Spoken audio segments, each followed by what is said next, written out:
Si formate ko fie o le tama pese au le lei ia Oscar Mose. Ma le pese le na o le o langa o Samoa. E mana ia tele lava. Io e. Ale usa ngingi usila pe ale ko eru e Samoa. Makako vai langa ko ia. A o mana ia fatunga o lo fa matala mai ai le o langa. Leo langa le o pese mai si fa mai ua matitiva ua taunga ta fiolai. A sau le tala noa leo langa le alu e whainga aru. A o fatunga e wha manatu mai ai ngā luenga matu maanga o a mionga tatou te whaia. I le tatou watunu u Samoa matalasi. Ya, le ua mua awina ma amatai nei le tatou porkala mele dei foi afiafi na usa vale atu vai le wati ile se furu ma le 20 minute o se era ma faʻasoa ma le fionga i le minister o to tiro to ile wati buita fiola e usa vale atu se furu minute te ai o le fifianga na o le loto ai le ifa felo ia le tatou a fia ma pa ia ma malu lungo porkala me o le avanoa ma le minister for the first time na mingiska o tupe maua ana ngata lea o le suetusi official suetusi te tonu Samoa ma le tausi mavaenga o le wai i le tatou ofisa e le whaatara noa ina le kamaro e rungo le sumu ia le afionga ia te o matavui po le sunga ia paunga talalelei paunga i tu malo o vaimaunga mua le amata mai a matou i laulii faʻasolo mai a le togo o vailele fagari time fagari uta ia manisi a o pitonuu i tafatafanea lava o nuu iau te taʻu atua o lea lae faaaopea nei i Aotearoa ia a ua maua ai ma le laolao o le tatou porokalame o le Tautai A'e afea ai le tatou ofisa fou e le paia maualuga o minista ia masui o le malo ia ila le fionga i le minista e afa loa la le lua faafei loa i loa le fionga le minista lono winga to ai tonu fatasi mai lava marsunga ia godfather o le waine le tatou ofisa ia o lo fai foi se i puti tau mafa mo le nei taimi ma faʻasoa ma godfather ia mese foi o le fionga le lipule ia ma tatou au fai ngā ruanga o le alalala na ua tautua ia i minute se furu no sau e amatali tatou porokalame ona fato ato e mawaile o le amanoa e velo ia i masiau youth leader back in the days is matou warota io e nā fo io na po ia lauli i mua ma lauli i lua ia ai faafetetele io e sa faailoa atu i le asoana nafi o le a vave a mataina le tatou Tautai A'e le tao le lua pia mangai fo ska ko kai mina ngai what do you think sa ore ngango ore si sainga what do you think what do you think ma patalo fale ali pia mawalunga o Samoa yo na tafa te tele mo na tuli manu fa o le fa la poto fo o le ala va fa lu penga te fa o ia ima fa lu pe ai Samoa o poto fa talofa mo folofa ya mo fa malo atu malo le folau ma lo le faatoatoa ia faafetai i le tua ua sopo mai lo tou soifua ua taʻitaʻina mai foʻi lo uola vaivai ia lea ua tatou aofaga i luma o nuu ai le o tua o nuu lagi e mamā ma le soifua manuia ua tatou feiloaʻi i maugaoao ai le o mauga o liu laumea ua taoto foʻi le malama ia ua o lea ua tufala le lafoga ua atoa foʻi tupe i le fafao faafetai le alofa taumulimuli o lo tatou ma taisili le lagi auā o le savaliga o se ausaga i lē tuvae io e pe o le tala e fai le tama o tusani le fai aao o le ausaga ai ana tatou savavali mai ai le asogafua seʻia oo mai lenei aso faraile o le toe aso faigaluega e faitau ai galuega le malo faafetai ai le atua ua o io le atua o folauga sa e i maunga i fo i vanu le tatou savaliga o faafitauli o a uma vaenga sa o tatou savalia mo tatou fetai ai ia e faafetai o le a ua sisi a le faila ua tu matafaga e pe o le tala i le teine o tu faasili pe o tala fo e fai le tonga la inga sa tanga loa langi le lofa lea ma le faamaoni lea o lo tatou ma te sidi le langi ia ope masania i le autolatoa ma le aufueloloa ia ua sau ale vaana tiu tau mai le vaana tau ma maulango le vaana faofolau tau fai pu e foi le matila ma le ofeloa tau fai aina uma ofe aua ia Samoa ma le lofa o le tua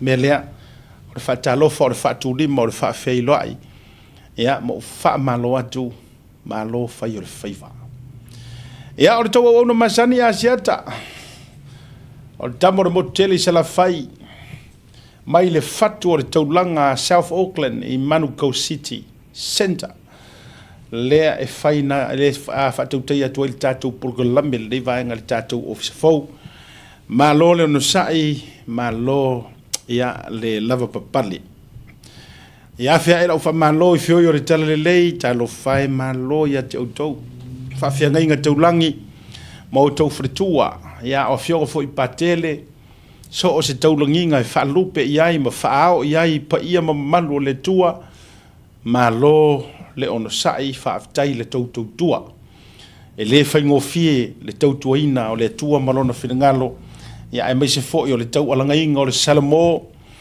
alagaina o le manu malo faafetai loutou fatu aiga tausi ia afeane lau faamalo ina ia utamā ma tinā matutua talo fai o mai outou o mai lenei taimi outou maua le fiafia o mai lenei taimi ia i latou o loo faataotolia i le apulu i tofaga ma le tautaulia o le fala i le falaifu ma o tagasegase o fea le ma o tagasegase lea i te mafuta mai ai po o Samoa po o fafo mai o Samoa tatalo i le tua i lana faamalologa e tatalo atu asiata famaia fioga le tua o ona faalavalava e malolo ai outou o lau kakaloga tatalo ia paʻi atu paʻi ane paʻifo le faamalologa ma le mana faivavega o le tua a o outou feagai ai ia ma gasegase ia po o le a togofitiga ia faamamanaina i le tua a ao ma mafaufauga o alii ma tamaitaʻi fomai i le poto silisili ese e mafai ai ono latou faia togafitiga e tusa mo lo latou valaauina ae ia faamamaluina i le tua o latou faiva ia auā le feagai ma le fesoasoani i lotou soifua ma le soifua maloloina o laʻu lenā tatalo i maota gasegase uma o te faafetai faapitoa o faamalo atu ia i latou ia e o tatalo tagata o le atua le latou te asia le falemaʻi i lea awards ma lea potu ma lea faalava ma o e tatalo i luga o e faeʻe o latou lima ia pe faauʻu ina foʻi gasegase faafetai atu mo faamalo atu e le faigofia outou faiva le aga o le soifuaga folegei e se le kako filifili kagaka e oe e se le tatou filifili tagata e pei foʻi lele a tatou vaai seiloga e atu ni tagata fai pelou e makaukia lula aku fusipaʻu lula aku kalaloa i lalo o fusei gasiga pei fatoa tatou taua manaia ae atifa atu se tagata foʻi lele te vaavaai mai pia faalea ai lau vaavaai ma soga mikiafu ma soga ia faikaga ma soga short ma soga ofuaevae umi ma soga alai atu e fia tatalo na te ia le ua e nofo fuatia te ia le ua e faitauina faapea ue o fiankafa o ka o le agaga le o kakou ke akafua o ia ke le agaga i le agaga lea feoga ka ua le saga me fe ke au saufufia kakalo a vai foi avioga le tua fa mai a o se titi ma faatauvaa e te faia i ai o au lava lea o fionga na le tua e kilingi pea i le loto e tatangi pea i le mafaufau e afua ai ona ave ese ia tatou le mele o le filifili tagata ma le failonga tagata te manatua o faataotolia masinga ngei masinga kongangi last year na valaauailia le tua seo matuta mame so seo tofine mantua foʻi last year so o agai makou faalavelavei foi ma seo tausonga A o le mautanga se ngasela. Se ko inga. O le tele o tai au. Kai au mauli. Kai mie kere ngo walwai o tele sa vipo kalami. Ka ke ia e kausu e su e aku wa a potu nga e pe ku ia. Ai ta te fa lo mai. O ngai ka ngaka ia e sko inga nga masanga ra ku me fera ku e faise faʻasoa fale nganga ma ka kalo. Ke lo te le tai vaoia. Ke le kai po afo ngio ka kofi mangio kofi e fa pe o ki a kongo o kai ko inga o awa o singia o le fai ka ora siri o le a awane i o tatou manatu mama. Awane o tatou manatu mama i tangata. A fifio atu se kakalo mo pai malafai pe mafai na te talo. Allow them. Ewe, mga kua. Tatou malama fo ia fio ngale tu. Ele or kanga kale kakalo mo o e mafu nga manguia. No. Mangingo ia. Ele ai, ele o aure fai nga ruenga e kakalo mo o e nga e manguia le. Ole mana lea fo ile le fa malolonga. Enga ole aku ai sa wai male nga pa ia. Pa wanga. A o sila me yo ka ko mafofonga mar ka fika inga o ka ko mafofonga. De ai. Me vo na le na fa ya tu tala le.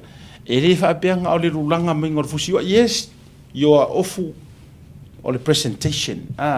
E pe meeting sa ngoa ia Godfather. You know, it comes with that full authority, the look, or like a serious professionalism. Yeah. Ole mana ia matulanga ole fa maloro ingor kangaka. Le ile o se meranga ka ko e o meranga ole me e pule ile tu. E ala ile key words le ole fa tu. Ya ia lo fa ku ke maloro. If you fo ngai fai au mangai kanga kai if you e fa umila ko kakalo fa pupu leo kekele fe e fiu fa nga me a ngo e mar fa ku e ke karikongu ai ke maloro mai morkai ole wa fa tu la lua pero fa tu a fa lua fa fe il tatou wa malo fa lorngia ya manatu lea ole tatou wo malolonga e foi mai loa fa fe loai ia le fionga minister o tupe maua o le fionga fo ile minister o le official so tausi ma vaenga manisia fo o nanga fa le malo ai o le urua i taimi o to fo ia se tofi minister ia vai monga momua le fionga ia paunga te o matavu i talalelei paunga le o malo tia il tatou officer pe amaya tatou fa salong fa. So for manuia malangi ma, o lo ingo o matai a leota sinau mea tau whao, o a ua lawyer Samoa i nei mato officer o le WT Compensation Lawyers, mātou te fisoswani tangata wa whaina mai ta avale, whale whenga luenga na superannuation claims. O le manulau ti o le mātou au nanga ina ia avele mātou officer e whai ma fisoswani i tangata uma o le Pasifika. Ai se a awa e tā ua le mātou ofisa tangata o le Pasifika. A whai o e se tangata e mana o mia se fisoswani, wala au mai tatou ofisa nei Prispeni Australia le o fitu, tolu iwa lua wha iwa lima wha.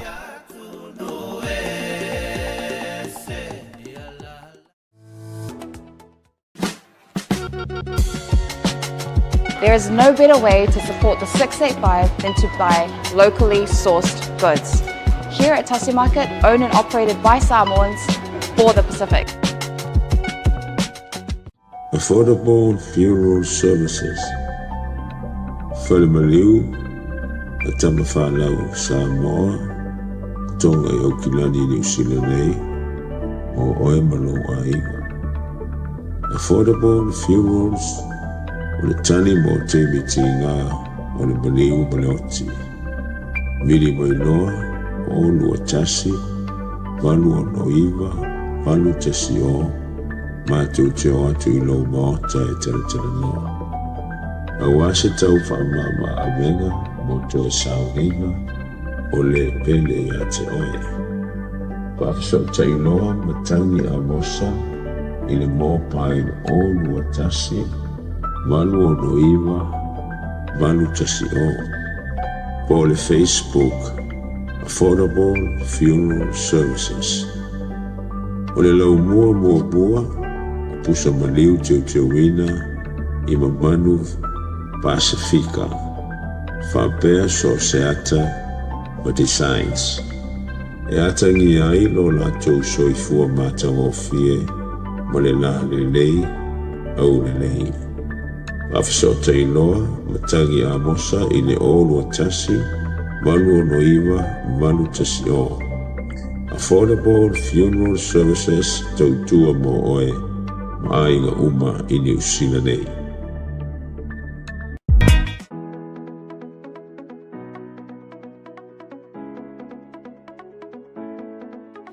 Hey, have you signed up with BLUNET yet?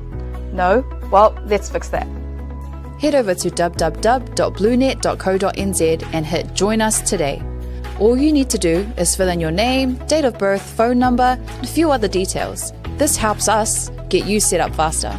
We'll also need a photo of your ONT serial number and your modem. Not sure what an ONT is? Don't worry, this is what it looks like, and every house with internet has one. And make sure you have a valid ID and a utility bill or government letter to confirm your address. When you join BLUNET, you're not just getting fast, stable internet. You're also supporting shows like Tautai A'e, Breaking Waves, and Sports Salanoa. Your BLUNET subscription helps us bring you more content. If you sign up this month, you get $10 off your first 3 months. If you have any questions, call 0800 258 638. Join BLUNET today. What's up guys, Lupe Soraina Auli, Joseph Parker here in beautiful Samoa. Make sure you tune in to Blue Wave TV. Taimara wati le watolu so marfitu minutu teneli tu la lua o kausia ko le farka ko ke masang. But tua wa suile tatou tabi amata mona onei ono oni tu langa taua matala fengai. Au te fia fai loa le wa mamalu fai tu le o au poe masadia I fai lau ngā le atunu. Wa tuta fo I tanga I pe o le tala le fo lau ngā le ainga malosi. Le sa fo lau ia o le lope fa lele le fio le sao ia le niu. Sao fa pito ia e baise fo I o le fio alo le sao. Ia le betua fo ia teli ulu pa I o le ainga pa I o sa le valasi.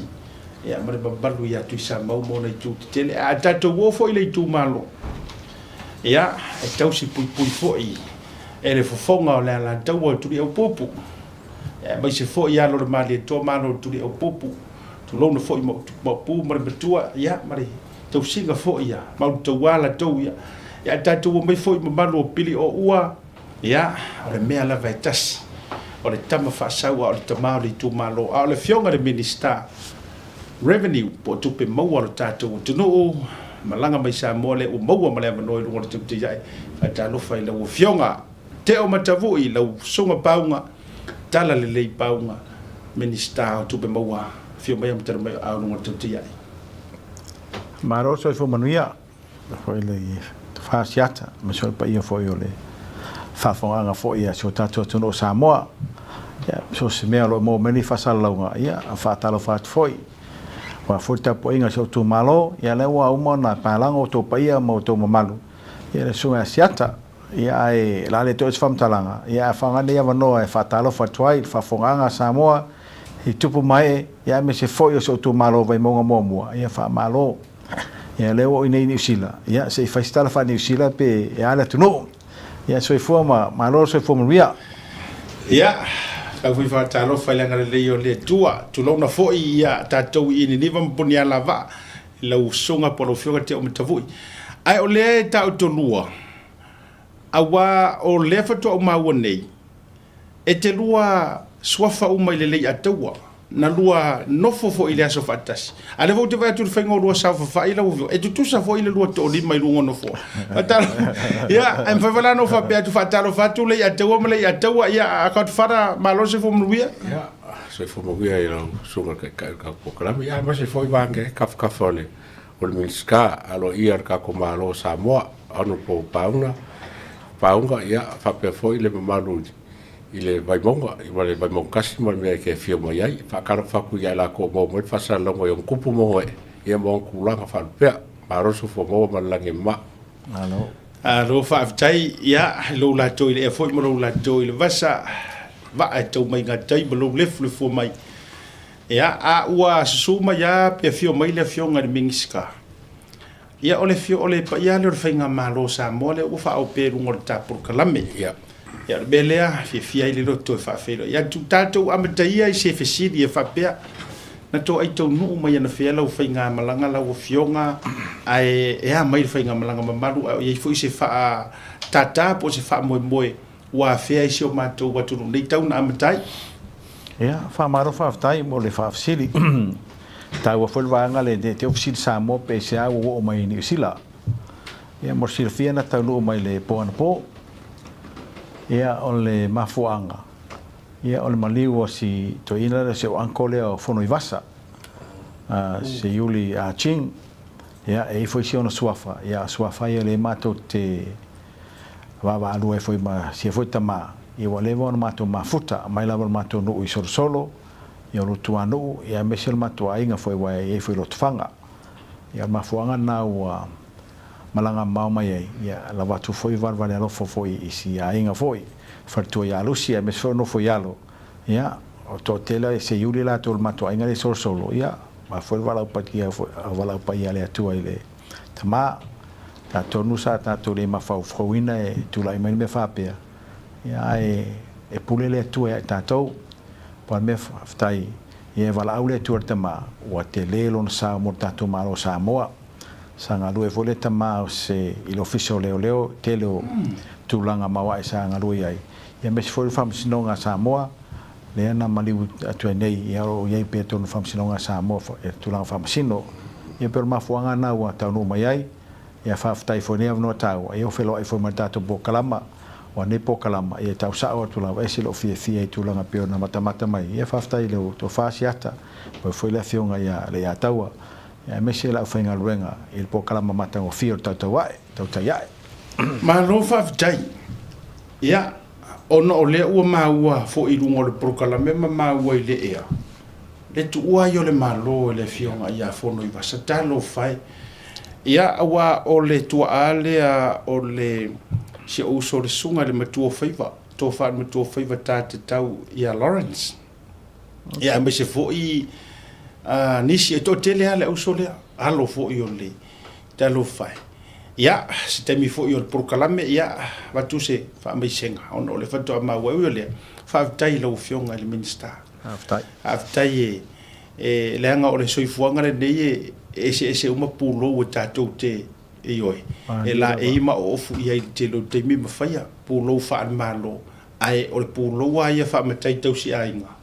E 24/7 e le mawhai o na suia tūlanga o tātou o matai tau si a inga mawhai a inga le lei me lea whawhilo a ima wha malo atua ia malo fo le malanga manuia o le tātou a matamata i tātou taranoanga o le taimi a mata o le whatoa e fio mai ai le io o iau tāpenanga ia e mawhai ono o whaafisili e tu whapea ua o le toa tele lai nau fia iloa sila fia o fea sa maka mai ai se kaukua a paunga i Samoa ia a pitutu atu fo ia na onga ia walanga o le ua ke i umakangaka mingiska ku be maua revenue ia ia e fo ia fia fisili a ora se sa valinga i tūlanga o onga ngā ruenga le malo ia me whai ona tato amatai wha mole se i tala maini nei vaenga sa e tautua ma sa mai ai o malo. Whaaftai lawa e se ta wor fisili ia Samoa malau whaafonga anga e o te le whapea wo mimita po tulang whapena paul mevi ia le li ono se whamunianga molo whatauwa whai ona mole avono e tautua e moro tātua tunu ai wau sa wola mai lawa e tono Samoa e lau nui lau lii e o te loa le sa sau no fo peo asiata fo isa avea ma stasio ali ula vale ma tau talavou i o le na ma futai ma le sunga nei ai no wa onga mai lava mato tulanga lua i lauli fa solo mai le fifi ya fa saula i kolisio Samoa le avano te Aloe Foundation me foi le tau liu PY ia le na mo le no fa scorsipi le lana scorsipi mai lo kilani university au kilani ia e tolu failonga sa famrina le tu sa ausia na vai taimi ia mesi lava tulanga le tau commerce o ina le sa famrina le tu ia ma me tau technology IT o ila le na watu ila u me ka le postgraduate o le me IT o e-commerce o vaenga la ia sa tu malanga tu mau Samoa ina wa mai ale nai masina ai tu mo le no tu sa ni sila e o fainga renga le company le kupa sen library e sa ilia tu le meta o le certified accountant ia na mai a mai a vanga uma ma au si e fole vanga ia ma ve ia uma CPA tono ni sila ia ma tono for Samoa o famnianga ia sa famnia le tua tulanga peona ia le poto nei ono po salalau ia le faftaiere tua ono sfatau va ia o famnina ia iana mole ava no te tu foi Samoa wa me moni lava ia o te fia o te ngalue mo no foi Samoa le ava no tau sei nei o matua ia ele ava no le ia Samoa le ava no avea uma mai kopo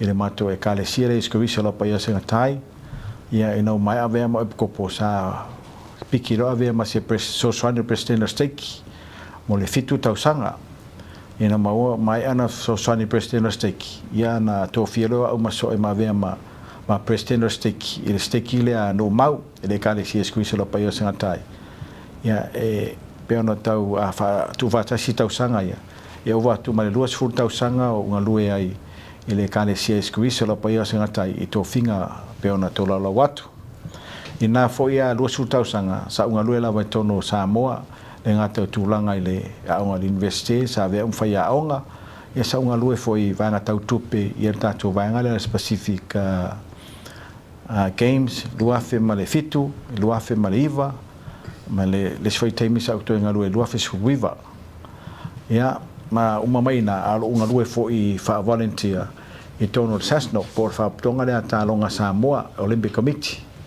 ya sa ve uma te woloa i le vata usanga so e malesi valu tau sanga sa veia uma faila utusi awa o le fa putonga lava le sato ia male fa tau sanga le mana vai atu nei sa ve uma prestino talonga ia wa mai a uma vaanga le na tapena o le tua wa mai anga luenga fa so fuanga nei ia me se foi anga luenga fa le tua ia no fono fora ele mfa tali ia no vai atu le simeto e fai ia sa fsile le tua pola si vai ngola sanga lo langa moni lava siata fa lima lo tatalo le tua wa tali mai le o te alu lo meta por kiki el mena le wa sa ta un fai tu lo tato fainga parota mai tu nei ia le o famrina o le tua ia mo tula e mai o se sui el mato tu malo vai monga moa ia faftai fo le fionga sunga li parmia ola na ia foi fato tuanga mar valonga o se minister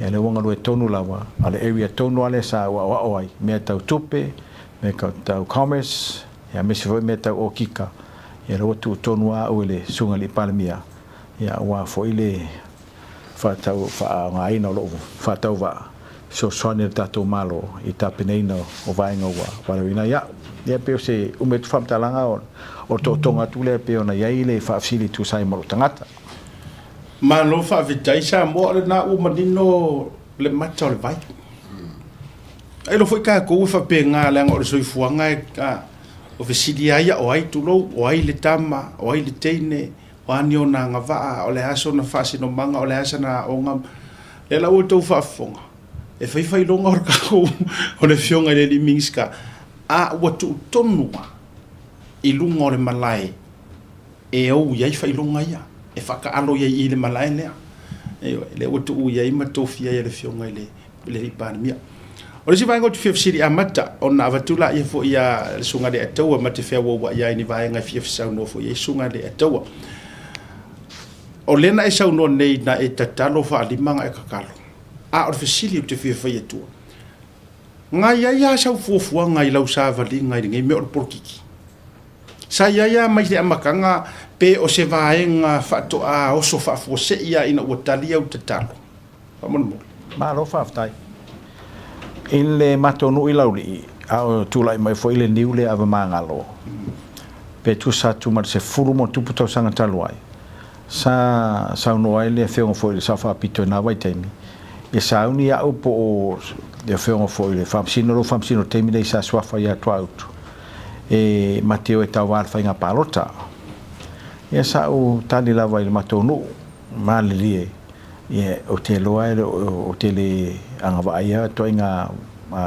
fofuanga ia mau te ready for ia pe mo ia sa tala noa ia ai le so ma fofuanga langoa wa ia o te le fia i meo por kiki ai wa alua ia le fto a fea so langona le na lai no tatalo ai e famanino atu no tatalo le malmal sa walu malmal sa mo tatalo ai ia pe i la talata i le tua ia al me monia ia sa mo ia sa fea se langona i meo tau por kiki ai to tonu ai lo o tele fia ele anga o te tele tonu e a fai na folo o langa ni me por kiki ya ai pe o se meana na tula i mai ya le na line of sili lo le tua ya mai le fasino manga pola tonu me o te anga ilo o langa ya faftai ma lo faftai io na na te tau atu ala va nga lea ona o lea e pi o au tafa o fisiti o le la o mo le tali ia o le e alu fa langa mai ia fa por kiki e fai masui o le tu malo I share fast fa fsidi le ala o man tu e le tasi o le ke ro fa paro ka mo le ke le pa ki nga kau fi kuningi pa to le winga le tau fa fsidi tu ai se awa e filfili ai lo okay o ula ia la walu le fa malu fa tu ile tu sa mo tasi faina tau so no le ma lo faftai le tulai mai o le HRPP o mato no uma le mato tu malo wa levo na ton HRPP e foi lo tama sa tu malo se lango sui o HRPP sa malanga ina vai temi to nya lo fotanga o le niu o tu isunga e lango la lo tama ai na uva vai temi nei ia e te tau na fai se suinga wa lewa foi tula i mai le HRPP fai ngā malo wa tau foi na se suinga ia me se foi la uia wa e fai la utam company so tus e foi nei vaenga sa uva ai ai ole mea moni la vaia ina ofisili le atua na mawhana la wala uloto o te anu le fast e mo i lava ke le wha pe wo fai aku nga tau sao me le tua te au ai na mawhana la wala uloto o te anu le fast o me foi nasa o tal no matotu o te loa wa levan tatu HRPP e marilie o le la utalu le e tawanga fanga palota ya o le la wa le fast ia per ma fanga tonuana na laino u fa pelo la wa le fast wa me moni sa tawana wa initial matonu pola mo tele anu fa independent ia me formato wa inga pela mo tele fa independent ne foi initial mato inga sa vini maima pola mo tele anu sap ia sa fa mal luar ta nai la to sa vile mai mali o lo walu al hijab ile vaanga del fast ono telo o fa sino manga le tu mo tangata ia pe o se famini to vaanga le fa afta ma lo fa te lo lo to video tu ai o to video tu la vaanga le fa congratulate o lo to feminista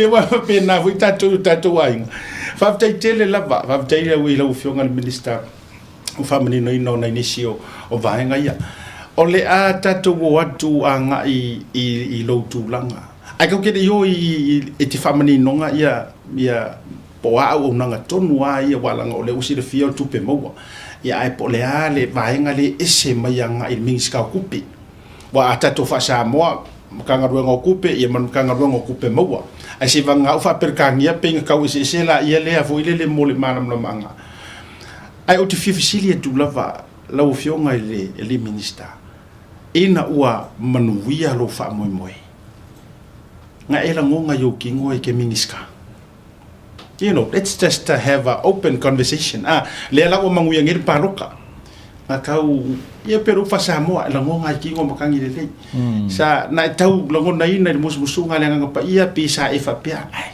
pa war me o mangmaro o la de sibesili o sa Maro faftai ale mea moni la vaia sa uva vai foi le matou ia vaenga le o whainga palota ino matou tula i mai ele se nganga foi le o te fia minista o le mesili o tu lai mai ai sa fa pera fam talanga a faila vai a fia li para mia o se minista manaia a fai foi a fia o se minista lango ia o manaia foi wana te lo mafau a waru fa minista la tele o te mi anu ai a waru fa minista lango ele te mi o te question kama ia vale kiki ia mesi me o te aro tau tua o tu malo o le menga le alu lo fa momo tau tua o tu malo ia ai ana fala o tala a fai a fese minista manaia ia fai ele ai ia o te fia fo ia sa tu la vola la ver filinga di palmia ia le o fili mai tu tonu a un ma vai nga tonu la vale sa wa fa a oingai a fa wa ongai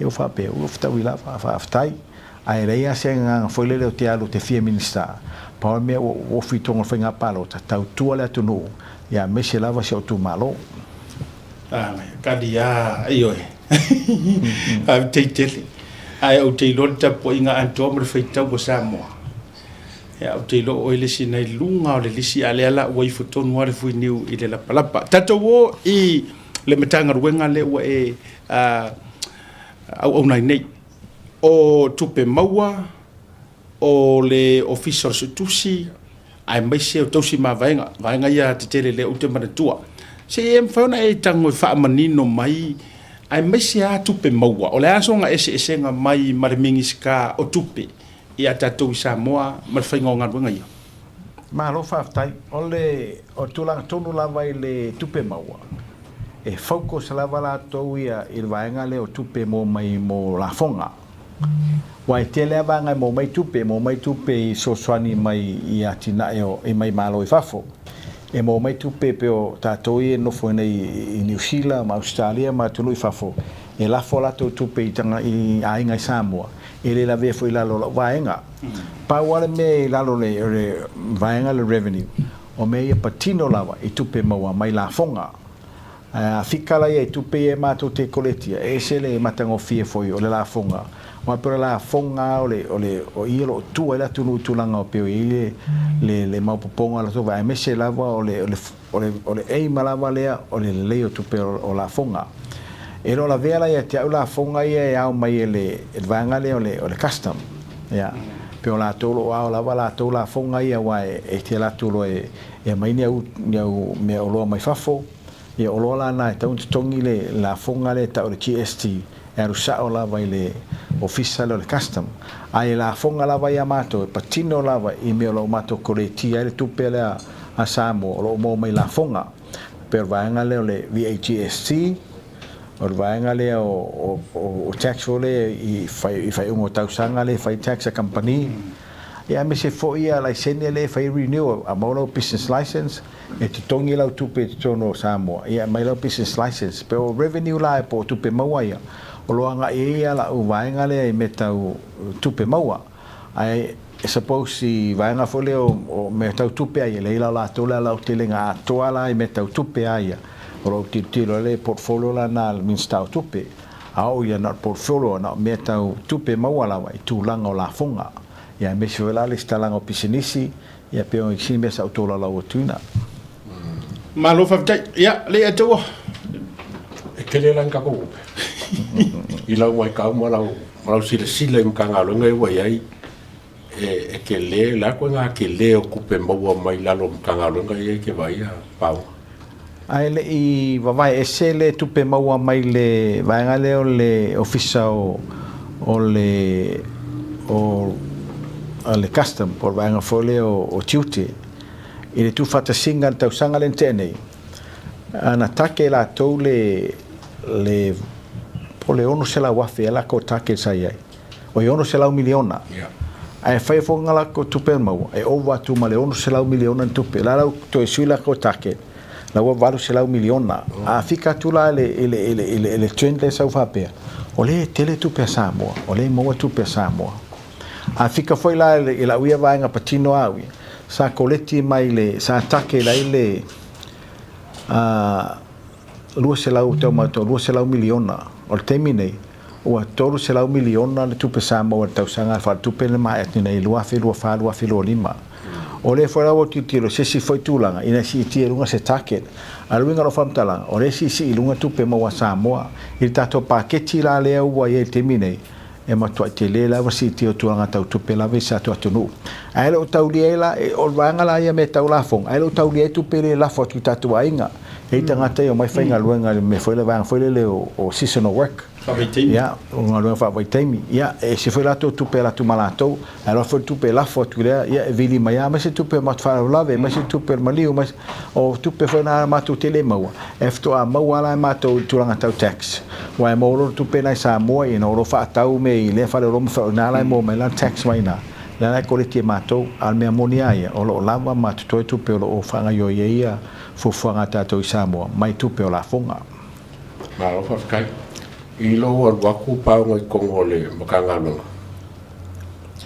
Ngai sila makangalonga ia nga whaingo whing whainga ngalenga peke laku whaisi whainga kāle kiki o ngā o kuranga ngai mongo. Ia ole tuanga lea, ia wan mea moni sa whaila o company au te risau tono na malo, e foi nei vaenga sa tau whawhito i e le tau whaimese al melo renewal, e ina I isu sa iei. Ina o saula I tonu, ia leo fitu a fitu vai aso talu matula I mai.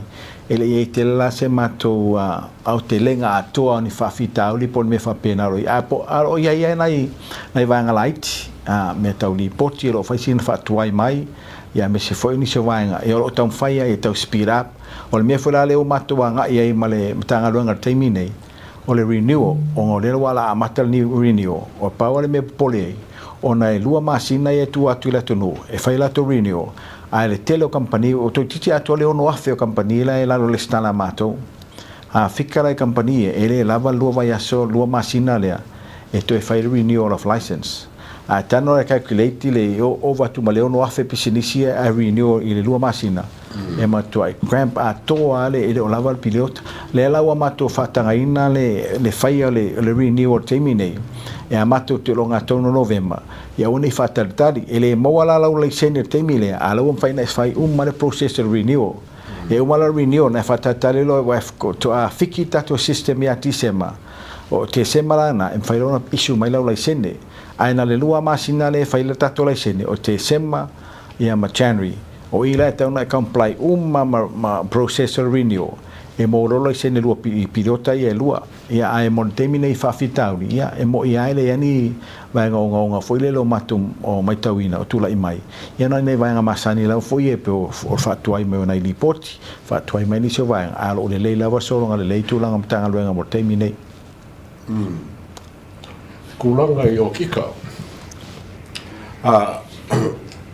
o le leile o ki kainga kuse malo po la kai muri ngo ki kai kuse malo wa kasi ngem ka po le kula I mai ngai o le kelo fare komu o suenga kuse malo mai ka wako faftai o le ile wangale o business tu ma o team SOEs o lo update la to kika wa o le ma company foi o kika sama to kainga foi ni si o tato SOEs o la tolo update malava mai ele e whangata malava so ngā tusi I le aso toru suma tasi o October every year le tausanga me le tausanga ele mato wawaila lo update o le update mai lua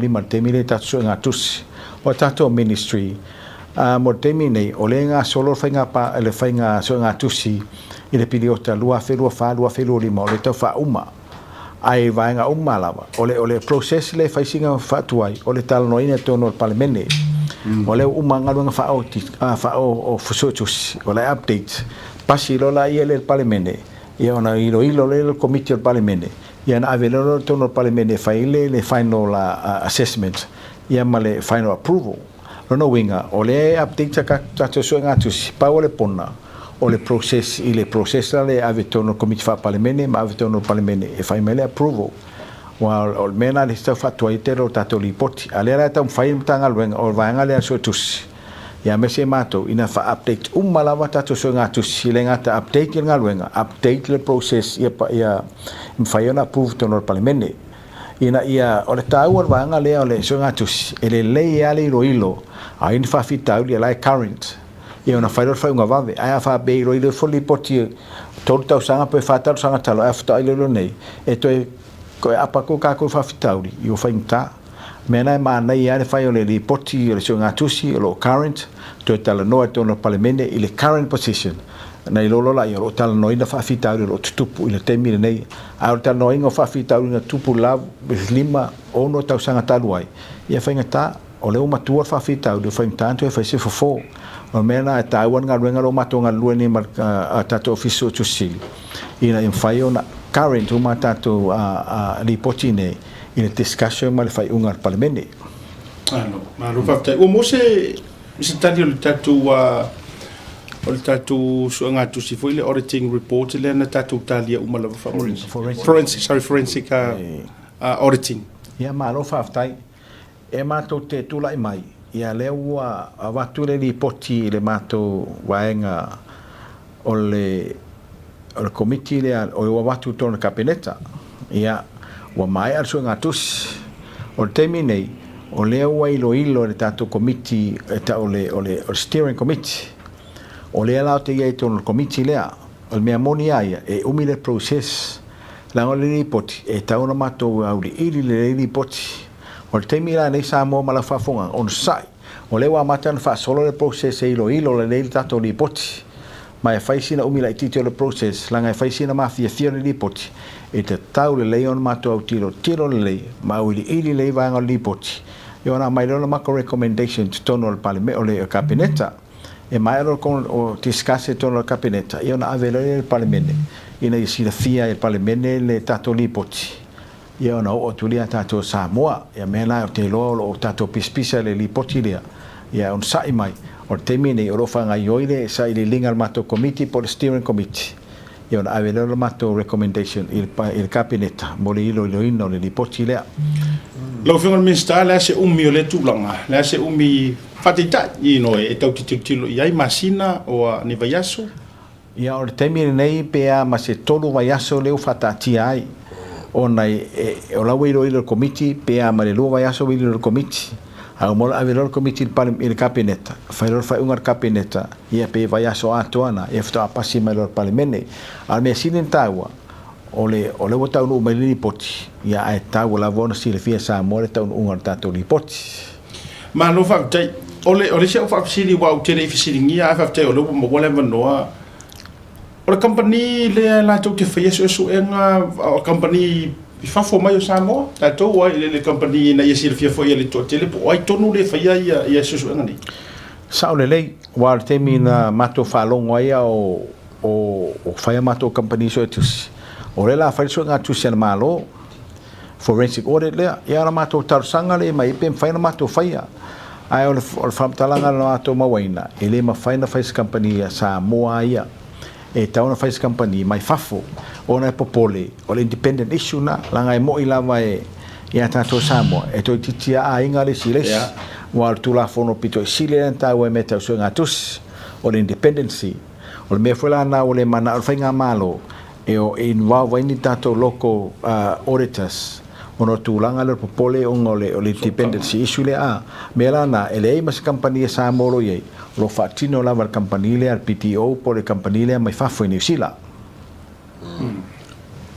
manaya ya ole vai ngai le su ngatu sile tato te wai tasile lo fo minister ya e tu tele ia fio mai fo i tono le ma i fainga malo wa levan la manu ia ma wa levan te tau na io ai fa tai le fa fo mai le pa io Samoa fa mani no to le fio minister ono inga tato on site days ya asi tato tu mitai po fe tonu to ia le vanga le ole vaenga to foi mai ai fa mo le lo fio minister o private sector tonu Samoa a me se foi le tati va ia tu pe maua i to tonu la vai o Samoa le u ko fai di sitake le va se lo miliona ai ata va ia tu nei ole te lo nga luenga e pei e to e fai la vai to tonu matanga luenga ia nisi o la tu langa o private sector tonu tato o se vaenga o fa tu pula ia o se vaenga o no fa e te tau ona fa foi le encouraging fa malosia wa tasi lea poutu to mo atina e o malo lo fio malo fa aftai ia o te lo le sili le ngai tonu la wen mistau tupe malato lo ai la uia va vai ai o lo tam fai for encourage the private sector wal te lo tatonga wenga ia sa fa la malo ia kam fai le privatize ono ko la nga foi le privatization ia na tu mai lato e fa ngai ia tato business mo vai ai wa tele lava tato private companies ia po sectors ia wa matano mai tonu pa wale mea la ila titilo ila revenue e te tau lava ona fa la isene la business e te tono ila revenue ai wa matano tu pai lunga le to tele tato private companies po to private entities e mai a business la iti wa e make so trader ia fa solo mai partnerships ia maluato ai lunga i companies o le lei lava wa foi lava ngai e ta o mo micro entities kamala ikilanga ia o kamalanga ia siasa le foi tu tiro sungo tulafono ina fenta fa i malato wa meta o le cost benefit analysis o tama ia titilo ai o le cost o lo tam fa tu business ma le benefits e te utato anga tele e o tiro tele tam fa mai tono da lato la sene me fa pena a benefit ile tangata le esta mai mea e ia vai ngala na le mato ilo no terminei ai le il fat o termine o fatu tu pula ia la mata to private sectors al me tono ia mam lama fo vai ngale lo la MCO e ia tato pisinisi ele ma faina tanga o tangata mai fafo na le ta ma faila vai localize tato pisinisi ia manuia no tangata Samoa ai tato business o la mo fainta tala tu in company fole mai atu no mau ia tato faitete ele le ia le pui tato ia Samoa tato business me foi na o te vatu le lisile mai pe o no ia pe o ngalo te ia tato meta restricted entities ia tamala ia a faina o le ono pe ia no power business le loka mo tata Samoa alone au telo business la tala tu o me foi la na faitete ai ele ia tato to sila le ina ia fai ona pui le tato a tato lava ia business i te tono Samoa ma tangata Samoa malo faftai o le vaenga lea o te whiwhisire lau whionga o le tau o le so i la fonga ma tax wa le te tau pe o le side le sa wai le tūlanga o le revenue o Samoa le te ma tai tuina sa i se vaenga o le whaalauloa le HRPP fo i lea na whapea a pale mai wala tō avese uma la fonga o tau me ai ia pe o le ai ale na tau tuturi na taimi ma ia ai langa e o tatu i Samoa fa ta la fonga o le vaenga le te le ar mana vala en fana sa no mai lo fionga o se e possible le to inga approach ai e ni ona tua pe an fa pe pale mai la ai tax free uma ia tau mafa wa uma me ai moa me na tau avele la to fa la wilona e fana tau so ni si fa menino fa ftai ole tulanga le o se le fia foi o le pauka ia po le maturity o le fa mo nga Samoa o me tau la fonga o le fatu peina foi la telo tamau ainga Samoa o le la fonga la volo fa mo ai me foi na telo tau sanga uma e la tau sanga fa pe o drop la TST ai vai tau sanga uma na sa uma mata mai la vai le numero ai titilo fa so no o lunga sulim pasene o le la ia e tau fa fsilo ma fa ile mere fa mai drop la lo e pe le se la fonga o te lewa wai se na watau le HRPP alo tartonunga e tauna sa i le lei lango i lo rely e tangata Samoa i le fatu peina o lo natunu o me tau la fonga a faila la ese la fonga mai tele o loia e pe on sa no sunga chat ele aila o tele tonu le vaenga ai o le au tilo iai wa pe ona i tal sanga sa tu na mai e temina pasierta totala tupe ile tilo e foi tato la fonga e sa ole lei o lo mato tilo terminei ai me se la warta fai pui tato me ai em fai produce locally o la wala la fa nga ni se fai nga malo pe fai fon fa nga tato ina ia tau fai se cost tonu ina ia tau fa fai nga ta ina na mai kuts mai fafo ale fa nga tato local produce kuts te pera fa tainga pu Samoa a for pu Samoa le wa mata na tato tapena tato lava moa versus i moia mai fafo e tau la tu tiro le rate e fai na fa fai nga ta to mai pu Samoa mai fafo o to inga tu tiro la iai a tu langa fa pa uina o tax ya o te le rola iai na tu langa wa le mea ia o le tu tiro la Samoa o le tato o tātou tamau ainga lava, o le charity lava, o sau lava i tātou tupe me la fonga. Ia wā mor sila fia le lava tau o le fast. O le au tilo ina ia si ilunga le tātou threshold foi le o le se tax, wa le suli mafe te tongi e maua. Suli mafe te imine lau te tongi, e le se tax e tongia, a le lau si ilunga le tātou fast. I le luas fulu afe rano winga. Ia o ere maua lau te tongi, luas fulu afe tau sanga manpau ilalo. Ia e te le lau tupela lau ma oe wau, le se la fonga. O le fo tilo le se mato falau ilo, o le tax rates la le tulafono le PAYE. O al mele sa ye sa maurunga lufu fitu pasene. Ale wa tilo le lufu fitu pasene. O fo fuanga la fai nga malo. E au tilo le effect. O na fai la to suenga. What will be the effect? O la le afianga pe fa pe pa umele rate le. O la afianga sa mo pa umele rate le. E tau foi no tilo nisi avenues e ma fai ona mo tu pe maua. Wa fa pe fa mo tasi tatou le metau la fonga. Apa tau nei ti vaenga. Wa tele suinga la langi te mine wa tele tu pe la wa mato iloa. E ma fai no sosoani e me tau tupe Samoa. Ia me foi ana ia se o titilo ai langa te woso ave se uma tax. Ia ave se uma la tax ia ola me la ola Samoa. Me la na e ta wa tele tato titilo. Fai le lele exercise ina ia matai tu le lei wa fianga ia wa foini le lei wa foini leanga. Ia na fole se fai unga le lei e tau na fai. Ia fa aftai. Malo fa aftai ia. Le tau.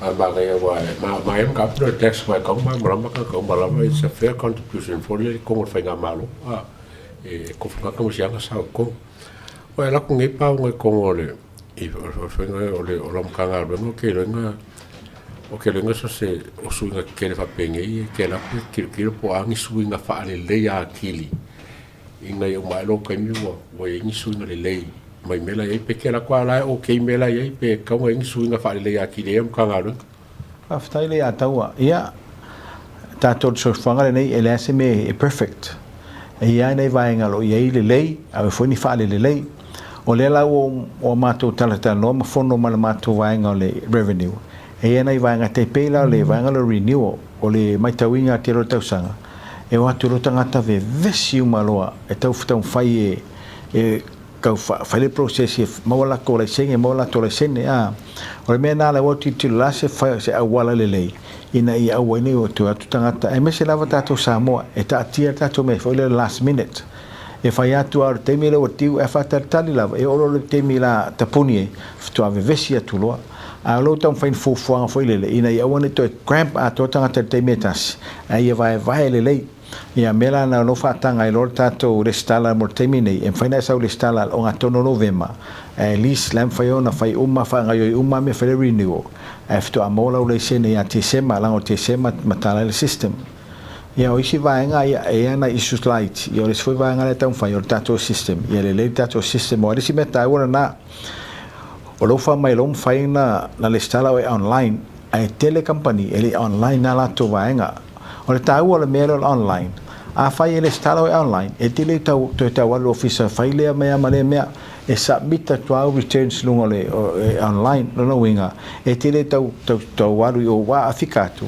na fai le matu survey mai loai a sau tangata mai tuai le stala le business i oka tu toni pasese sau nei a sau kele me fadu ko yaru kwa ko sau foi a fai uma online e tele tau savali mai i e process mai va foi le process online o tau foi vangalo online a ale stala mai lo company already le tana pesa ale revenue ele to tau ton a sau e fai fa manual pe fai foi le e fai le pepa e sau ave le pepa ka ko kong uma ka tonu fai e tele le process e o mai foi le process na ia ai longa wa tonu ni se tai media tu langa fa mo o mena ta online e fautu e forta tonu tamo fai fa online e fai ngofia i mea uma e mese lava le stala lo company e vanga le fai renewal business license to tongi la fai la fonga wa e matau le foi e tolu to nga la fonga fai la income tax o la PAYE ia mese foi la VHST a fai la te fai uma online e se fer te meta malangai e wa fai la PAYE te masina lo no winga fai fa masina la fai meretas e lo no winga e ke aru o sa ui ko hongi le pasi pe ke alo ta vale o le pengisingi o le pasi se o le pasi a for ke me ke la ko ile uma sime e ko sa lo ofisa ko le waku le siaso ke le feo inga ai fai online le ma se me pole ngal ka o le vai ngai lungo computer send mai lungo system ya la ku me isfale ton ko send mai le ai ma se te me alo ai al ta wal vai ngale e va ver le process mai uma lo le stala ro company online mo to ise me o to pole wa ko ngota la paysel revenue e peo le faʻasolonga na i vaega ia faamomole faakikela mo le mele o le fraud ia ia o mo le temi nei ia o ke lako o ke lo faaloga ini fraud ia me ga foi le tau advice e kakou auage i mai lei outou i mea tautupe malo faafetai o te fia fesili sai ai le vaitaimi o le paʻiga na tenei na tau manu mai ai lunga ni tustusinga i nei nisi o pisinisi ua o marfies fu tau sanga i le ito tongia lai sene e o nisi o lisi tulanga fa pena o te le lope patino tonu i lau matanga ruenga ya ono le tau te vai atu me o lai sene o pisinisi o isi ya lau le ta ua ya le si pisinisi tele nai lua u ma te lua foi lua fionga sa rua io television lua tupe sa ai le pisinisi ya soia ai na sa waina i fa maunga o le tele o tausanga na operator i le to fa fuina le sene o fisili la le te tau vatua fa mata a fai ele tupu mua o ye se fofua ngai tau na up to date po o ye fo se vainga fa pena up to date daily ia pacing isi umale to tono le tatu ko tunu o tulanga lai maro siata ele na mala ina tulanga e se tau vanga le wa sa no yai o le mea moni la vai o le temi nei la ua watu la o ia whangalu put masanita le tarusanga ia atu se situranga watu la whatonunga mitanga luenga a mai le lisi la vo company mai malato status solo iai ia lato laisene ia mese o lato any outstanding o alato tax o kokongi o ani me o nisia issue solo iai ia poni me lo le mai mea na o te mila nei ia peno ta o foi se o fam talanga te sitemi i nai ni poti fai senta twilight titi mai la o mo waina li poti ai tele si mela o to tu se i nai to fa update mai tato li poti o le poti la e lo company la tsa no siat e lo company o la current license mal company le issuing license ia mal company ia la fa Italia la to license mo information ho la lenga twaita to license e wa me moni la vai e nei tangata no atu ono la to business license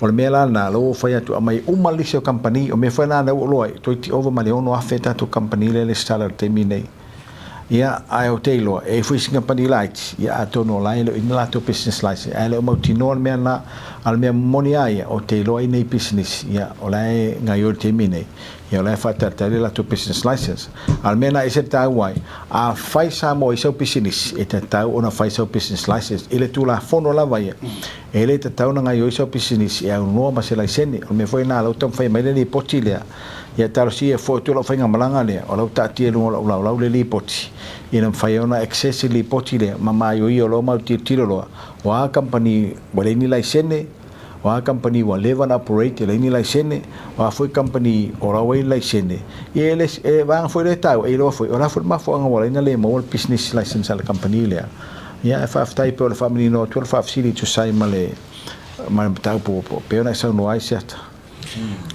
ma lo fa vitai o le atonu le tu ai nga business le wa e sa ngo mangingo e ka kaunga license ai e ni vaenga fo e ngi levo o lau pisi ngisi e ka kauwainga nga liko li lai sengi ia wa tatu tala ja mo ai mafaianga faile me orke ke pua a lai ta une so lau pisi ngisi da ye ke pua e mafaina e tau ina ia fa manino foi o lo te fai tau tu ko meni lau fionga mingiska de o ke fa sanga ai le fai tau fia ko ki over mas fu wa fele pof YouTube ma Facebook matua fa fitai mai ten educational interview la to mo la to fa io ina ainga ma tulanga tau la fonga me pene au sira fa sile au mai po a tonu le malo si angolo pisini si tau wai ona e consider lo le lai singa ya sa mo fa mun mo fa aftai la was et au tele mes foi la fa fonga sa mo ia la sa tau fai atu i le vaenga la ese le taua a fai foi te o le whamnuina lo tō maliaina lo tō whiringa o se tali a le la whapupula atu tūlanga pe ona whafsiringia o tūlanga lava ia o se pisinisi lava e rantono Samoa e te tau lava ona le sala i le laiseno i le revenue langa o le tulafono lo iai any income so se tupe maua lava e te maua te tono Samoa e te tau na tutongi e le tax ia ai la tato pisinisi la itia ka pe o fai kaukalo e matolero talo e te tongi se GST ai langa la e se la GST ai a maua lau income fa tainga uma tu tau sanga a fai e lusu torsu tala tau talo e le tau fatau a ubo tau sanga lau tupe maua a ese le o expensive lo pensino ta vale to ninga o ta mai o e fai mal talo e pena na maua le meta profit o ira te tongi lau tax ira tongi lau tax al me tono na Samoa o le o mato tilo meta le cost benefit analysis no winga e tilo e fiele te tongi na alu le fainga o maumanga ai fiele tupe na moa mai sieta mar fainga o na maumanga e fatauina o talo o ila ilo ai e va ai le cost benefit le na role e pe fitau i le tongi o lai sene me fa pena alanga o tato tulafono temine e te tau o na faisa o business license so se business lava e le tūlanga foi la e tato pisinisi foi e le pisinisi vanga ia po incorporated societies tamo foi mo kalapu mo kalapu is a non-profit organization tamo ele o e te pe kalapu talonga ele o e fai le kalapu le ona e sume tupe a ono ole purpose fata alo tama alanga la is a non-profit organization hei te me earn e lato pe ola lau tutongi alo whainga luenga a tutongi lau whainga luenga e tau tutongi le meta o le PAYE o ina foi la tau na listala i maltato official la fonga ina i mai lato business license tai pay for tato fono fa vai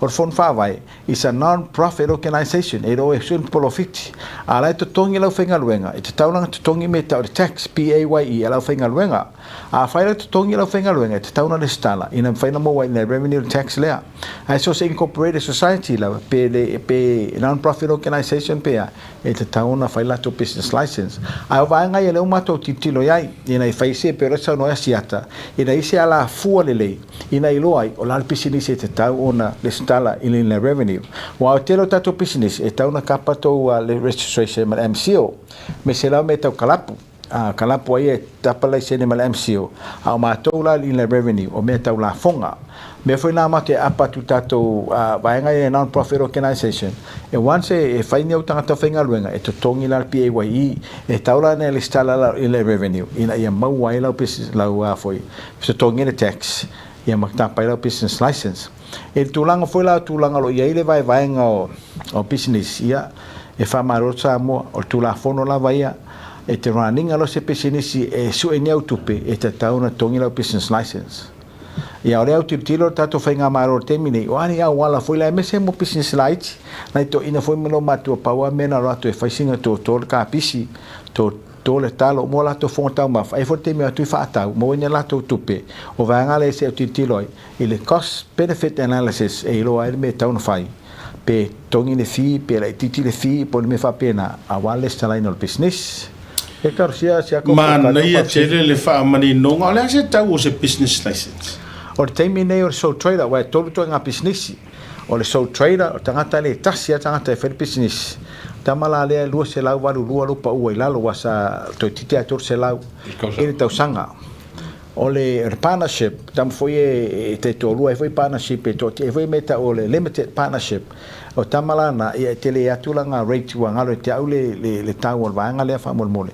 e mal company ro la e maurunga tu la to license te tongi e tu sai mal license ai pito pa u la so trader o le fesi like ti servang me foi la titilo ye la business light e pito pa la to dia pa ai se fai mo morso so en ale tato officer ona titilo ni rate ina ia le le no for le leo o tele o tato business morsi la fia il earning a tupe a toa la wai ai ia o tato tupe le mo mai la seneno business la talata 2 miliona a tu ile tato tupe le collecti mai le tax aia ia o va ku mal ko hiki o la kala el valu se la miliona a kangola mesha le tupe le mo mai le seneno business le 2 miliona ile valu se la miliona que les kama rate pe is only 33% 0.3% pe aia a tula le ngā tunga rate e koe le kiri it's only a immaterial amount e le kiki la effect me fo ngā kuru tātou la se wanga le leila ina ia nofo le leila i pisinisi la itia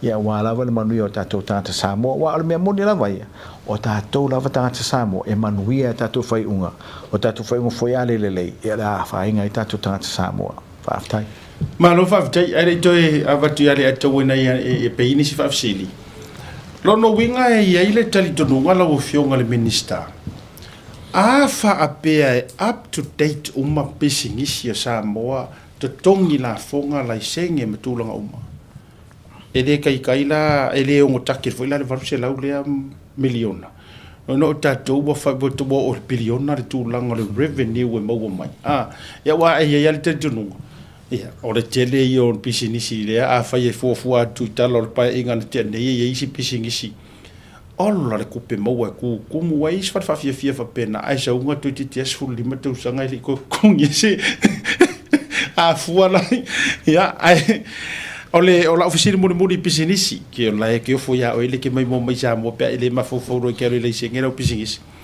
o ye ni na ya vanoa mai au matanga ruenga ma ofisai ini na fiso soninga mo fundings in terms of amatai tangata winga status winga mo pisingisi po isi makanga winga ai grants winga si fiso soangi foi ngai kanga kara ufionga maro asiata al me amonia Samoa ele revenue ale o tenga lui ele ngi me so soangi ole mo ke kangia ko Samoa mai tupe ole me amonia ia ele me ra tau la fonga o te le mana o e viu e tātou pisinisi, po se mea fwere whewhewhe ai. Ia viu e tātou la fonga, o se mea e manuia ai Samoa. O lo sao lea, mo re tamau ainga Samoa.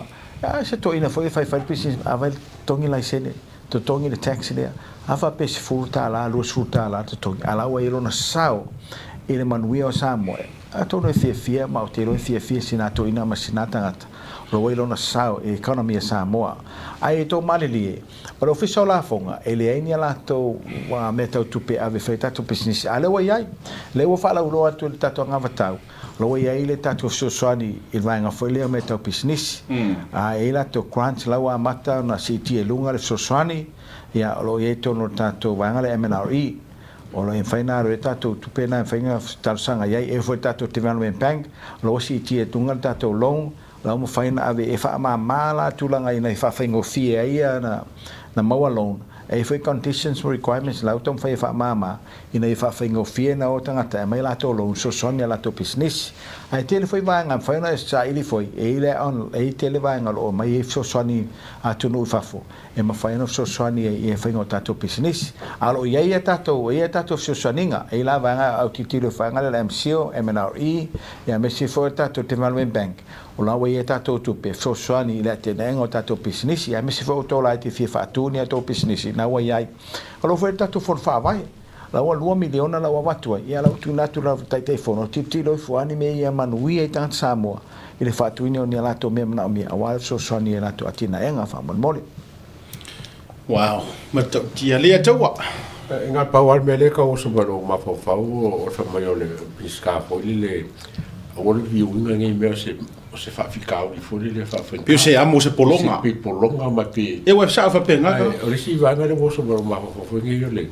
O le mele o whaafenka i kawhawhenga e whapenga i a kare le whaafoi whaakomunga me poanga me. E ei se vanga furi le arko vaenga whenga o ngai a mesa a pisinsinai ki leo karamoi e. E o e susangi whenga e whaakomungi mea. Wa ke longa e e ka kai tima ai whai. E a whapenga ui. Whiri lo whenga mea. Hawhai. Lea tau masa, e sa ole lei lua concern ei. O le concern foi na ia mātua au whai pato business. O mei e whaatumungo forms. Wan mea moni la vai, e tere vai ngai information tau na whaatumu. A mea la e whai mea tau le cost risk analysis. A whapeu tau whai sau business samai business. O le cost la alu whaatumu le form, whai e mau mea.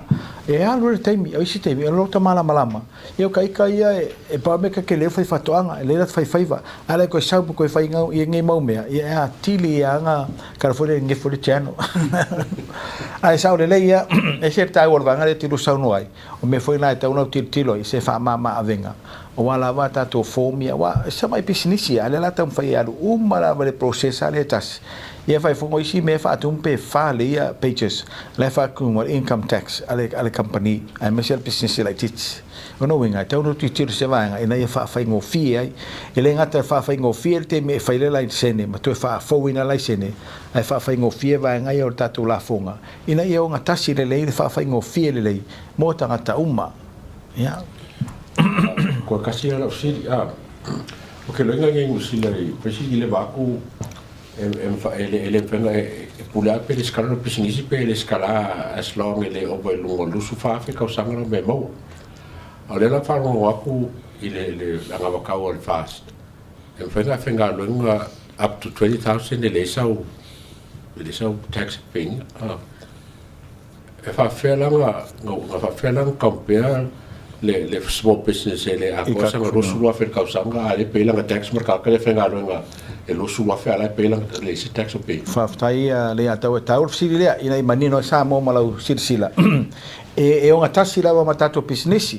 a fa pesa mo fai lo business la titilea ai fai follow net profit mataulio le revenue por tu pe mo le mo business fa te tainga a fa pe uma fa tau sanga se la wa fe lo business la tu pe na maua our expenses na wai e valu sul wa fe no winga e luas sul wa fe lo profit o profit la le lo business e ese tax il me foro sa wai le fresh hole le luas sul wa fe wa mela le threshold nga afa pe lu su wa fela profit ele so tax ko ngia ko makan ko ngia tax inga over kuma lu su wa fa pena foi le pi wa ile tata noi afa o tanga tfenga luenga sa mo lo tongi e lu su wa fela ila ele so tax ko ngia kausanga ko lo ngo querer ku petel mo ya sa le ya to sorry wa o te lo o le fa ma to va nga ele ngata a fiel individual mo kan ka fenga luenga alo a fie foi tatu business Pero venga a lo profiki le ai 20,000 ilalo ifo e le sa tax ko ngia ai te lu sua felo ngai lunga ai o tongi la fonga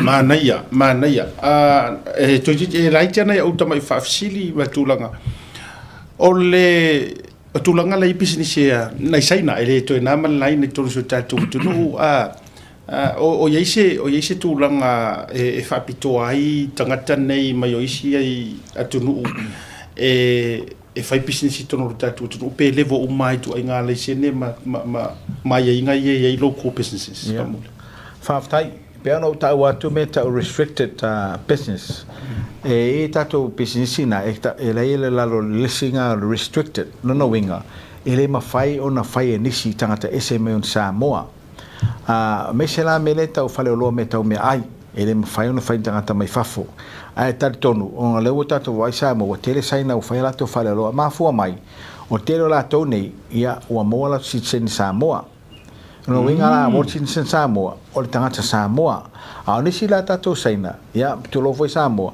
o mai fai poi tene Samoa ia la wo komegi la o ngofo o le ungari kara lo ngafa se sengira fa finge ale fa kare se sengira al kamaloa a fai fa finge le long winga ia ai wa pala ile la sengi la lo ngor fa fine e ma fai la tulafono na tulafono fa mai na or si seni Samoa e ma fai ona al pisile fa lo es fa te tainga a le fai mo fa taunga me ai me fa pena e ono pe fitu e pisinisi na lo ta fi ai tangata mai fafo o isi pisinisi ese mai e ma fai lan fa nga tangata mai fafo e rana lang pisinisi e la me ta FIC po le foreign investment certificate o vanga la na e mai o MCO ele está lá e su e fala la MCO background ka ia e su e uma a family e na tulafono mai ai nga MCO ona issue lo FIC tangata le fai non sa lo fai lan pisinisi tono Samoa e sa la fai lan pisinisi ai le fai ona fai pisinisi ese mai le fitule o le fitule fa sa ale ai lo la vela lo fitule pe ono sawi o manto Samoa ia ono fai la to pisinisi ai mo terminei o lo tartar no le anga o tau popole foi pe no fai atu o le matua mai au na mo tato tangata Samoa ia ele fe me la mai tangata mai fafola o mai la mai o vole ka pising se faia le wa titilo la le MCO vanga ia me foi mato wani awana ina i pui e tato tangata Samoa ma tato business fa te tainga o pe fainga o ofu me fa pena ele leite le tato tangata mo so ofu ia lo vai wa mata fo na sa o fo na i wa ngai mai saina ono tulafono e ala wa ila to ia e sit seni Samoa e fa ila to businessia ia pe ona ia wala na ia o le tom fai ina i tafiofi ina ia fai la wana pui ta to tanga Samoa ina ia manuia la to wow kuso de mangai pe ro ko sa fai ko ngo poku lecture fo ie ale universike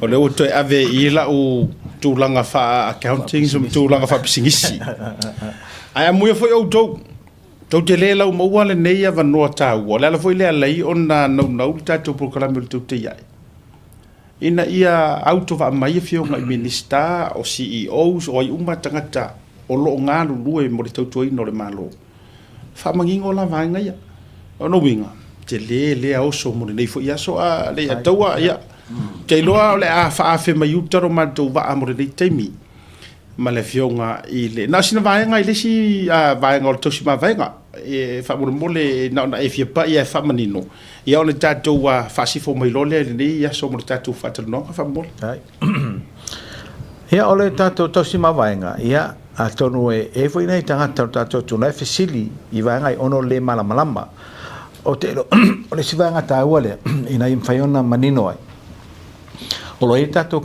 tatou vaenga le o le business tu maoti vaenga ia o lo vaia tosi ma vaenga ona o tupe ia po aseta ia o lo teule lei o wale lu mana o la to ainga o te lo no ni so tato le ma mala mai a le o lo ia le tato office tu maoti le eva vai tato aseta o termine nei ia o le foi ni o fautuanga na mai ia le ma to titilo ia o lo ia tato fanua ai no fanua ia fai le tosi ma vaenga o la wili e fai ai ina vana la to a uma tu au o me la tu pila fanua lea a uma tu au o me la tu pila ta vale lea o tu pe o vai vaenga uma ia ina ia manuia e fa nau a inga ai la to e ona ina me ia o me na ta uai ina ia mamla masamo o lo ile tato ofisa e ave tato me to sile la to e po foi ti fia samo e le fie to tong e le fa be fai fo me na o le file e la o la to ina ia to sile le a seta ia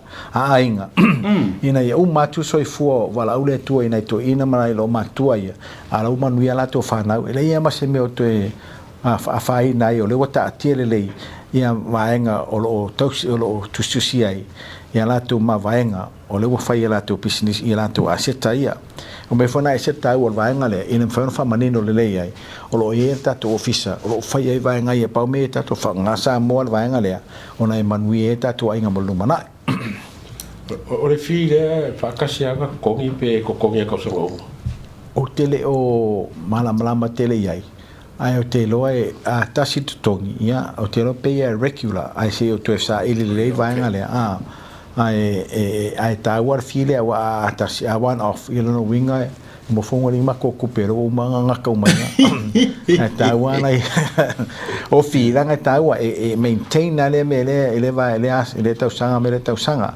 ai maria samo ne te wo va vitaliat ai si tu sa iliat ia no mautino ta to file pe one off pe tai annual e pe te fofa pe kai lua kausanga makongi pe ia si tu sa iliat tu fa mole ma lo fa vitai ia o ka se ngei fola sanga mala malama mare manino ia male fionga i le minista ia e tau ngā tatou minista o tupe mo o matua manino ai ke longa foi la o so i moro fia fai o me sa o fai o la fonga o me ngai o ne ave me ni o la fonga ma a venga ma mafa foi le te o fai o so ma ia la ili ko ngiangi na fonga o ko mai pisingisinga fai ai o le ia fa te le hava no fai no ma na tula o fionga i le minista a o se lao le leifo ile nei ai le fa si for tatu fa ternonga e la fo atu wa te lo le fato a mo so te me te fa fetai ai lo le tatu tu malo io vai lele laudi va ia fa fetai ai foi ainga paolo foi maningafa mai sa le tu malo ia sa o latu ave fa tu tuanga ia i la fionga le wow manur fa mo mana tu le no le fa tai fo so tatu tu no mana fa lano fa tai chata ia taratonu se utu maro vai maunga ia langa le futa mo le no po kalama e siri ta po kalama vai maunga ia ba ku foi le sua folia ata ia langa kama kwai vai lele ma tongo ia foi vai lele foi le tongo ia me foi la kama lauri asia ia se utu maro ia faftai lava o te loa pe no ta no mo atu se mo fano e fa ngo fiera to fit feelinga langa wa levon tatu ye sisi party SMI o tau fa fina mo tatu sai le fast ia e fa ngo fie e fa ftai lava fa ftai tele lo to palota fa ftai la to lango ia mes foi na uso sa mato tau va o fa ngata tatu palota ia e ele cha pp e ele sub e mal independent ia mes foi le fast pe no tu lai mai ai e ui lava ilea sa tatou ngarurue lava tatou tau wā wha tau sala tūlanga peona ieri tatou tau wanga ai whaafitai ia wha marulua tu fo ia o tō uso ia loa mai tō whinga ia leo o pale mai ai ia lo tula ia ia e whaafitai atu ia rau whionga sula e whionga tu leo pupu e whaafitai mō ngarua ngarelei sa e ngarue tono tatou tu malo i mea le uma se whaatau nuu ia whaafitai a maero whaatou tuanga mai lo tuanga Samoa ai mese le lo tu malo ia leo papale mai ne to feminista fa ftai sunga le fionga li palmia sunga la uli mali toa fa ftai mo fa tuanga i lo tangata ia leo tu la mai feminista to no tato tu malo ai fa ftai la wala to palota mala to lango o lo tu la mai ia te tu la se au na te to o leo fa ta tier tato fon fa vai se o te tali watu tato tu malo ia na mata leo tato fon fa vai ai on sai o leo si mai tasi miliona 2 miliona ia te lele atu pela fa so le ai o amer silintawa ia fa so le tupe lango tupe yo te tau o afu toto ia mamalo la tunu o tupe yo tax ola fonga tangata o mai ia wale manu o tato tu malo ia ai mai to fa tuanga o me umalawa tato fa mo le tua e mai se manuia mo tatou e a tatou wa ili lelei fili lelei ma fa atino lelei a tatou ngaluenga e manuia lava tatou i whamneanga mai le atua pe a tatou tau sia lelei ia ne afu toto tangata uma ono le tupe maua ia mai a latou pisinisi a mesola latou tinga aina ma latou ololongia wa lava manuia le ngata o latou au Samoa ia whaftai tere se o tu malo sunga whawhengainga mo latou whartua whaftai a tau tarusanga whaftai sa lau tu malo i latou parota ia mai tatou ngarurue fatas tatou e ngarurue fatas ia mai lau tau whautuanga ia manui e fwori ngarurue ngatou minsta ia se whamtalanga e lau tele atu whamnia le atua ia te outou a mesi lau tau tapo inga ia tatou tu e wheroa i stei mirata mai i rofa malanga leo le atua ia malo whaafteitele te loa le ataua po o lau fionga foi te o matavu ile na o festa whaaftai ia awa tate so tanga uma i le tawhai pule o le taitu malo tu rona foi nisi o nu uma fio anga ai mamori le whamalo ma le whaafteitele lava i lau tō whaasa saa o lea ua sa saa whaoti le utu o le whaimea iyo e wale ase me o toi tu ua a o le anga tonu lava lea ma le anava lea le whainga malo transparent ma le accountability le la ua whaile transparency le fiafili ne ufa mangingo mea uma fa manino o ma tu lava ele wala kasile ngei o le fatu nei o tupe maua ese mai tupe lafo atu tatou nei au tonu wa eso se me vai o kupe au foi lafo so se me o le afu kangaka i tonu ana le la o manino ai mare matori vai i vaenga o malava fa mai yo mo le mala anga o tatou tunu va te tele lava i lau fionga ia i le tamau le tu malo a lau fionga i le minister o tupe maua ia o le whamanuia e manaya walanga o le na fua matangi lo loto na tuto e le tua anga i porkiki nena ita ua i le amatanga o le whaalima na ite talo i te langona mai au tonu o le marumurusa kai ia o tatou umai to toru o tatou urufia uma maurufale le mamalu marumurusa o le tua malangona fa le tua malangona o le taimi va la lata i le sotanga ona ma fa manuia le i upu na fa manuia ia apela ambulo na tele o isako mai ia peilo manongi o le whanua o whaawina i owa. Tai lau. Mea uma fo i e tango i ai o ao, sa vali ai o vae tu lou, e whai i ai lau whato whala inga. Ia mamalu mea uma. Tai. E le tau mateina lo tau taimi. I le whaasino manga le tua, ma le nei fo i taimi le tau wawa mea ina o le teita ingo le malo.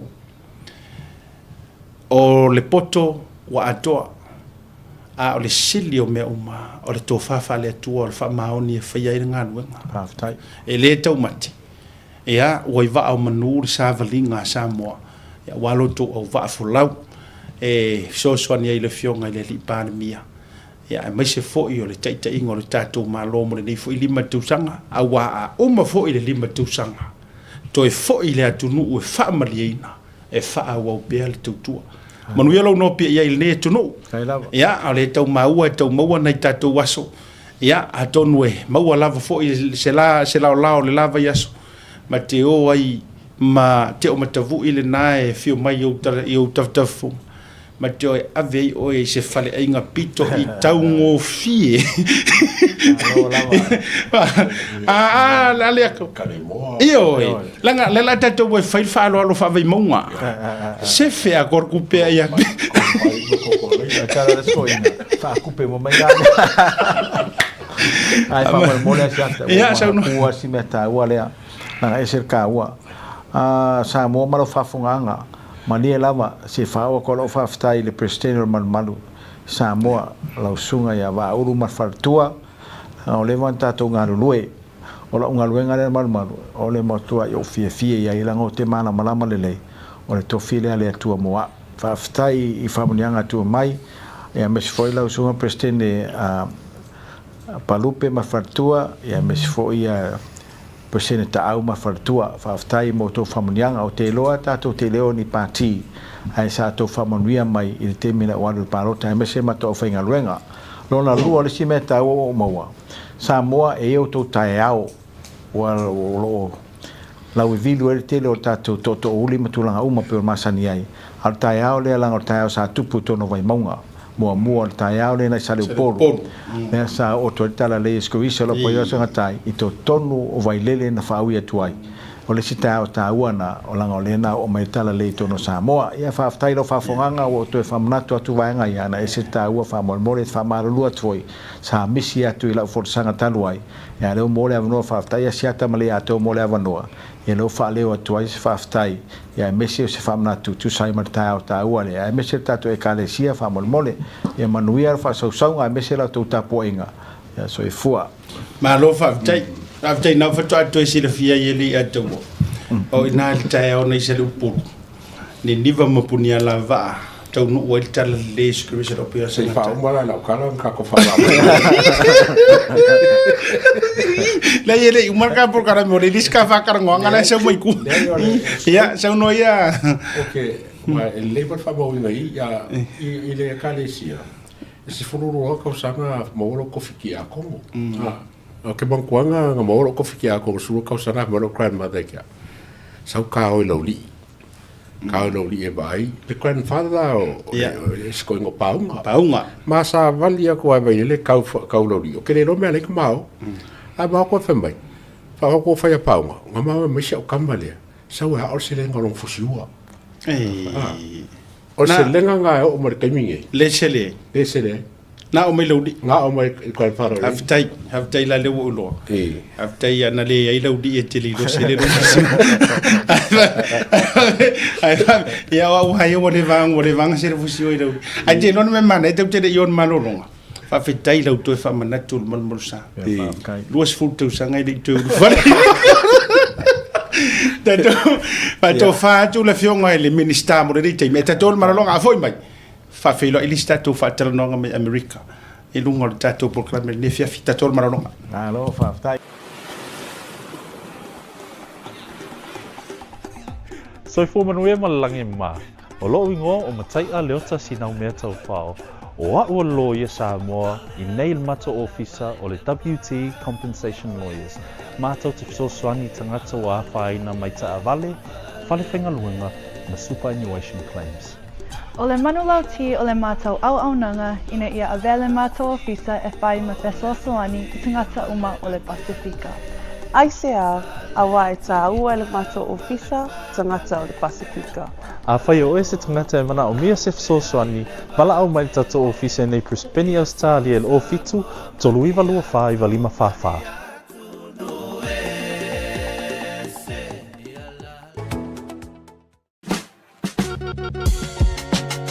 There is no better way to support the 685 than to buy locally sourced goods. Here at Tasi Market, owned and operated by Samoans for the Pacific. Affordable funeral services. Whalemaliu, a tamawhanau Samoa, tonga I Okilani New Zealand o oe malo aiga. Affordable funerals o le tani mo te miti ngā o le maliu maleoti.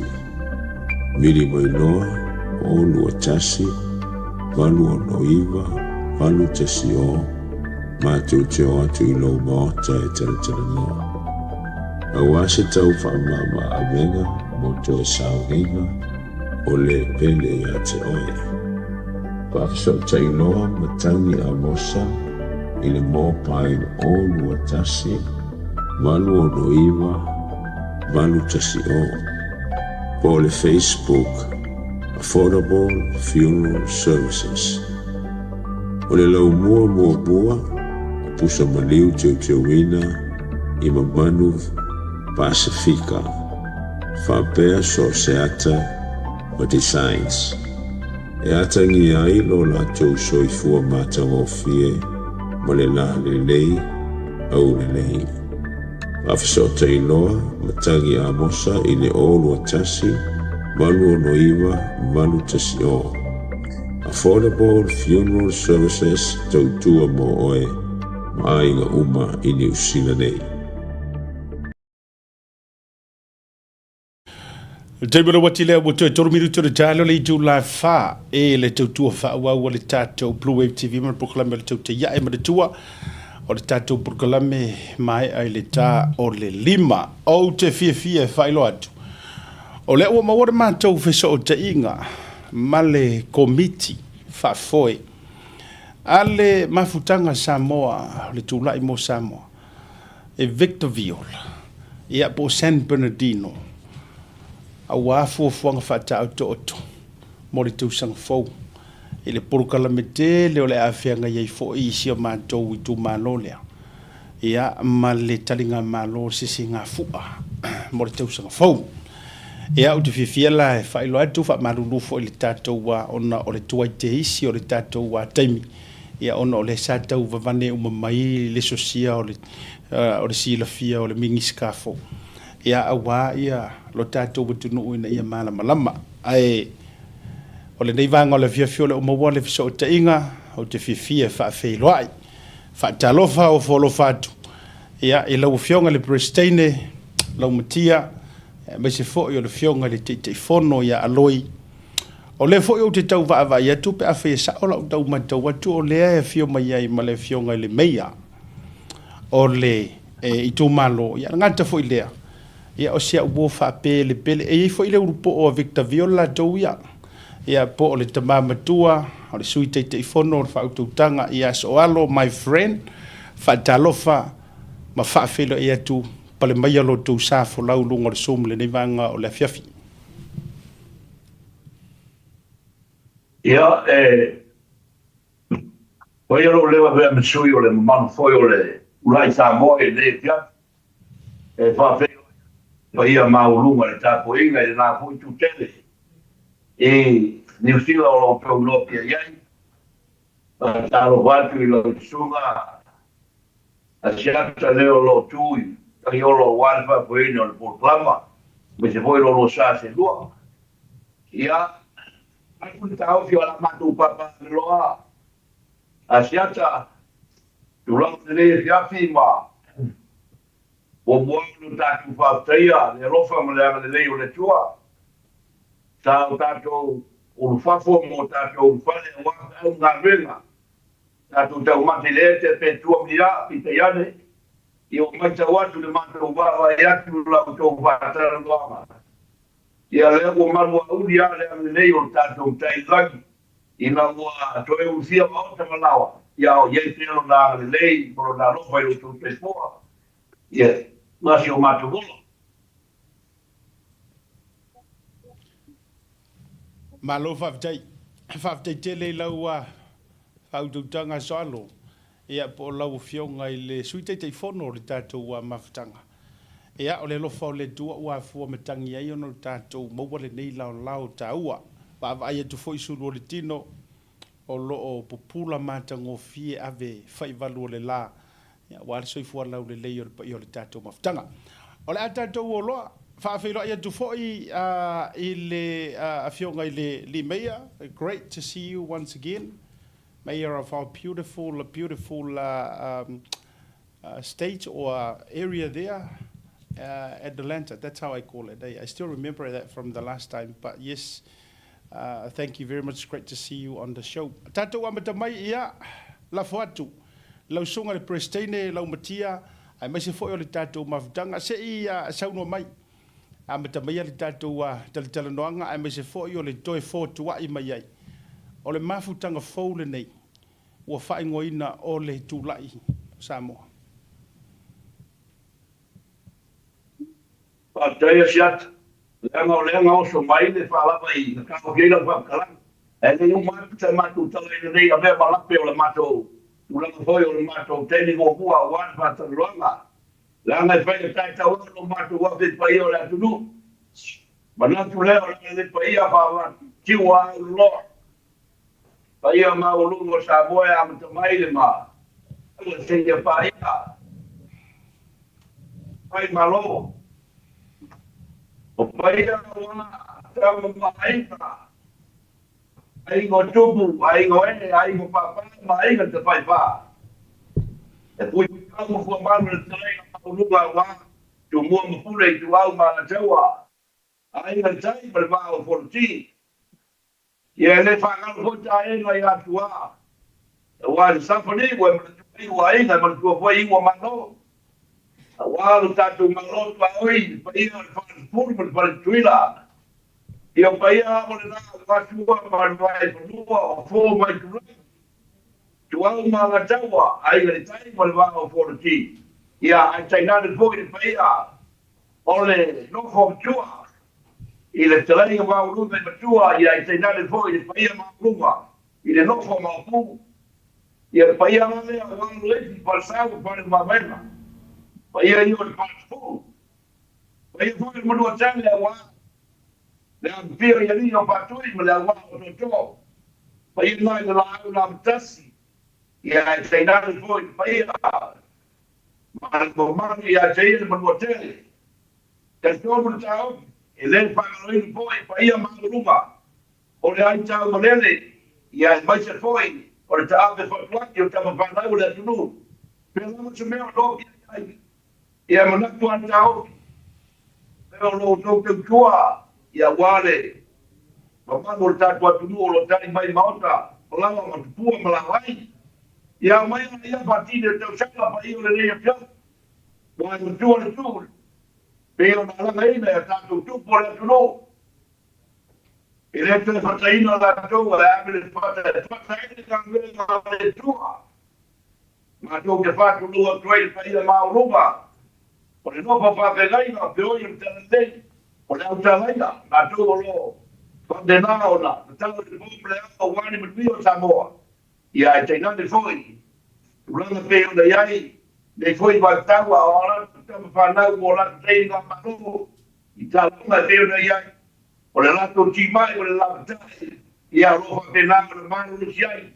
Ma ta toa ai o tātou noto tātou roha penanga na whako pēr tai. Ai o tāma nā whai mai tātou portalama. Ia, a siata mo le ia taua. Ia tau te ia. Ma lo whaftai wa. Logo whatutuila lau whautautanga soalo. Ia, e le tautala teleina wau sa oi o le siapo. Whaasolo le tawhaiwha le sarmasina. To o la lokava. Ia, o le to e le o se to o le feo le to o atu e ta e roina papa suati e fo ivan ya e matala i fo i le tofa wa Samoa tau si vatele a inga mo lantu tama malo ya pare mai le o lo tu sa tatu amata tatu fa tanoanga ya ile tatu mafutanga wo ye nei me faio na vatu le no se i fa ilo mai lo tatu au va na lo tele tatu lungo le tatu som fa mole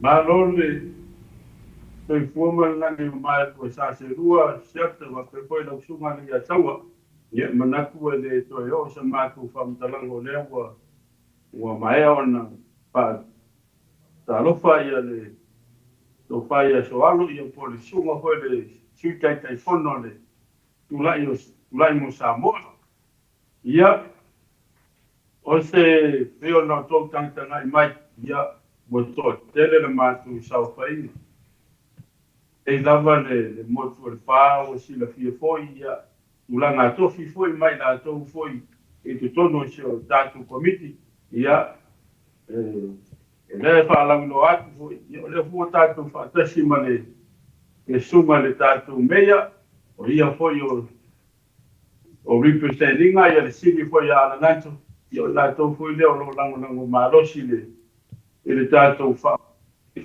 ia o nei o le prestene o e sawa ti o iba ala mutia ia o le fionga le tatou ia le fionga ia loi maina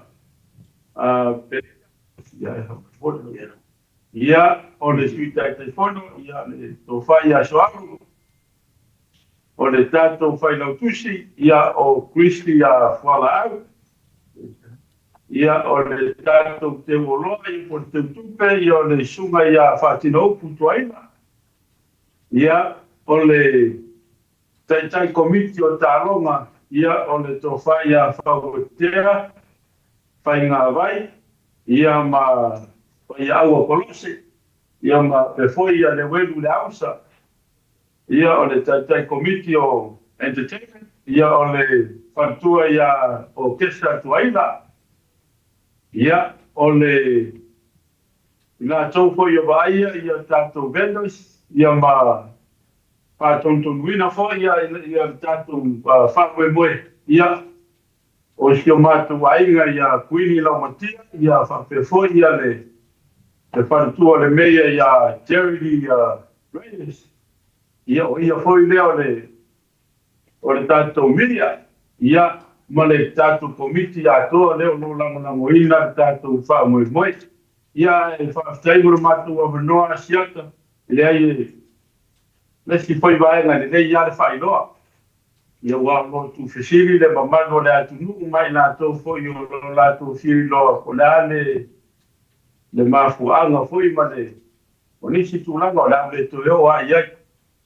Ai o le tūlanga o iai le wha moe wa e fui se tō whāma se whina ngāma fōi o le tāwhau nei ia whape fōi ia pai launga ia mātou ki tō eo e toi whāma popo le si vaenga ia o le ala lea o mātou o mai ai mātou te pai le tūlanga ina ia whāwau pēr ia le whāma popo ina fōi o le ia Samoa i tonu o San Bernardino ia po Victorville ma la vea tua mai nei San Bernardino County a toa ia o le tūlanga nā wa ai foi se tō whāma se whātō tawa fo ia mātou te hoi mātou e whāwau pēr le vaenga o le tūlanga nā le te foi wa whisiri wa o te lo foi lawa e whisiri ia ai nei lawa le moto le whāma sila fia ia o le tūlanga nā o nisi tūlanga o le ame to e oa iai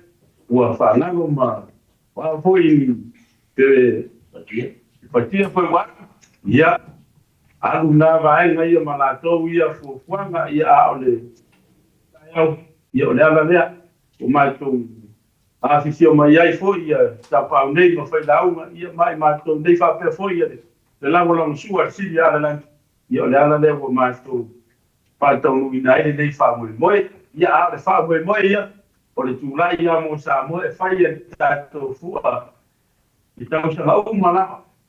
Ia man whala lava. Iata. Alo. Malo le sau noa i lau sunga le Prestene. Ia, me se fo o le faa i loina mai o le tātou komiti manu.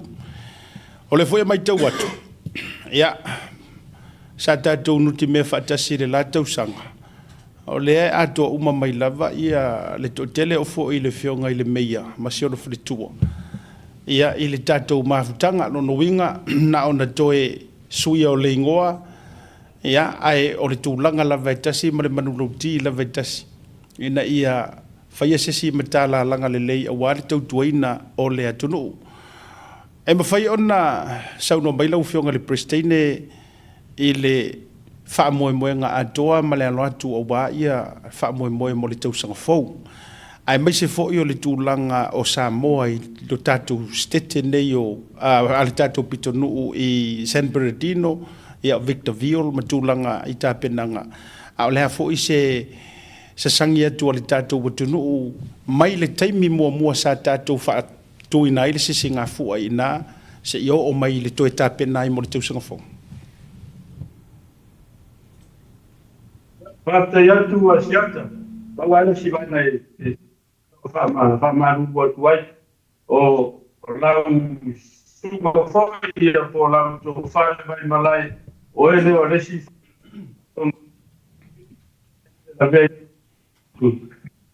a fuwhanga umara mai le mata mai lava i le nei tau sanga rea matanga hoi o resi o tātou wha moe moe o rea le tātou iai na ona sui lava o vaenga ia a le wha moe moe lava e tasi o le tau mawhainga lava ina ia wha moe popo ia Samoa i tonu o nei California ia po San Bernardino a le wha moe moe ia mo le sisi ngā fua i le tau sa mawhau i le rua afe rua sifuru mare ono ia mo uma ona mātou wha pokala meina uma fo i ona whaia tūlanga uma lava i paperwork uma lava i le siri se o ia uma ona wha tūlanga e uma o le aso rua sifuru lua afe lua sifuru mare ono e a matai na ai le tātou wha moe mo o le aso tōna ai aso sa i lo le aso sa tama ia mata ia tātou kirikiti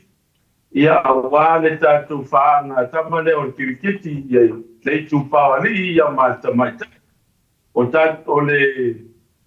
le ulu whane foi tono au kirikiti ia au ali e awhe tāla le ulu ai tonu se lak tāla ia le tipase ina ia mawhai o na mātou tau fi ai le tō wa manoa i le wha moe moe lewa iai e o foi au a tamaitai e fitu se lau ia le unu foi e unu mai ai le au a tamaitai e tau se lau foi le lato tipase ia nei te wa iai whape wha au ia mātou e le tipase mātou te le kiau ninga foi ia la wak ai o iai fufuanga foi ia le komiti o tālonga iai foi aso e la tau te whaatulanga ina ai ia le aso e wha uma mai ai ia le seleni ane wha mapopo ina foi o tātou wha moe moe o tātou whainonga na ue runga ina ia au kiwikiti ia manua te le se mo nisi fufuanga au po foi o le wha pokala meina le nawa ia so ia o le au mua o le au e manu malo mai le au ali o le tūlanga mua e tala o le tūlanga lua e lima afe tala o le tūlanga tonu e lua afe tala ia mo au me leili whaeronga ia whaiere fuafuanga a le komiti ia o le au o i tūpā tamaitai ia o le au manu malo e lima afe tala au tūlanga lua afe ma le au tūlanga tonu e afe lima sela au i e nalo atu o tūlanga tonu whaiere foi ale tātou komiti. O le tātou hu mai nei le aso lua sifuru martasi o le aso sa. Ia, o le aso lea tau o le whai ai tātou whai ngā rotu. Tu koe lea wanoa i kānesia walaulia. Ia, mai e whaafi whai o lātou whai evangelia. Ia, ma pese peseta. Ia, tu ko sesi tu o le kata. ia amata i le itu ai wha, ia o le aso lua se fulu ma le lua, amata tātou parei, ia ma wha ngā solo e loa, ma sisi tātou pua wha ngā solo e loa, ia vaenga o kirikiti, aso mapua, aso lua, ia o le tulaga lava lea, i tae au, pai ngā roti, ia ma tātou tāronga kirikiti, ia o le afiafi le afo leono, ia o na whaasiafia lea o au kirikiti o malava, o tātou tusi au a vatu o warauria ina ia tātou au kirikiti, ia o lo warauria i foi martou au whaasiafia, whai mai lava tau whaasiafia ngai tasi, ia ma whai e foi le tau sala pe o na maasani ai, i le nā fiafi, ia o le aso lulu, ia o le aso lua sifuru ma le wha, ia o le au atu i le sausiva, ia ia o ngā foi ua lautongia foi, ia e whai e foi le nātou le onu ai kirikiti mai foi le tai au, ia se ia pā ia le tā le onu, o na tuatu lolo le awa noe le entertainment, e wha ngā solo ai o lātou fuafuanga. Aso lua se fulu ma le lima, ia o le aso le pole, o le aso amata foi kirikiti i le tai au, ia afiafi foi le afo le onu, ia whai ia talent night, ia ma le tātou Little Miss, ia o le tātou Little Miss ngā iai, i le eise se fulu lua, e tau i le se fulu ma le fiti. A le entry fee a le Little Miss, e tolu se lau tā la, o nisi fuafuanga i whainonga, ia umo o le toe whainonga atu e tātou komiti foi o entertainment.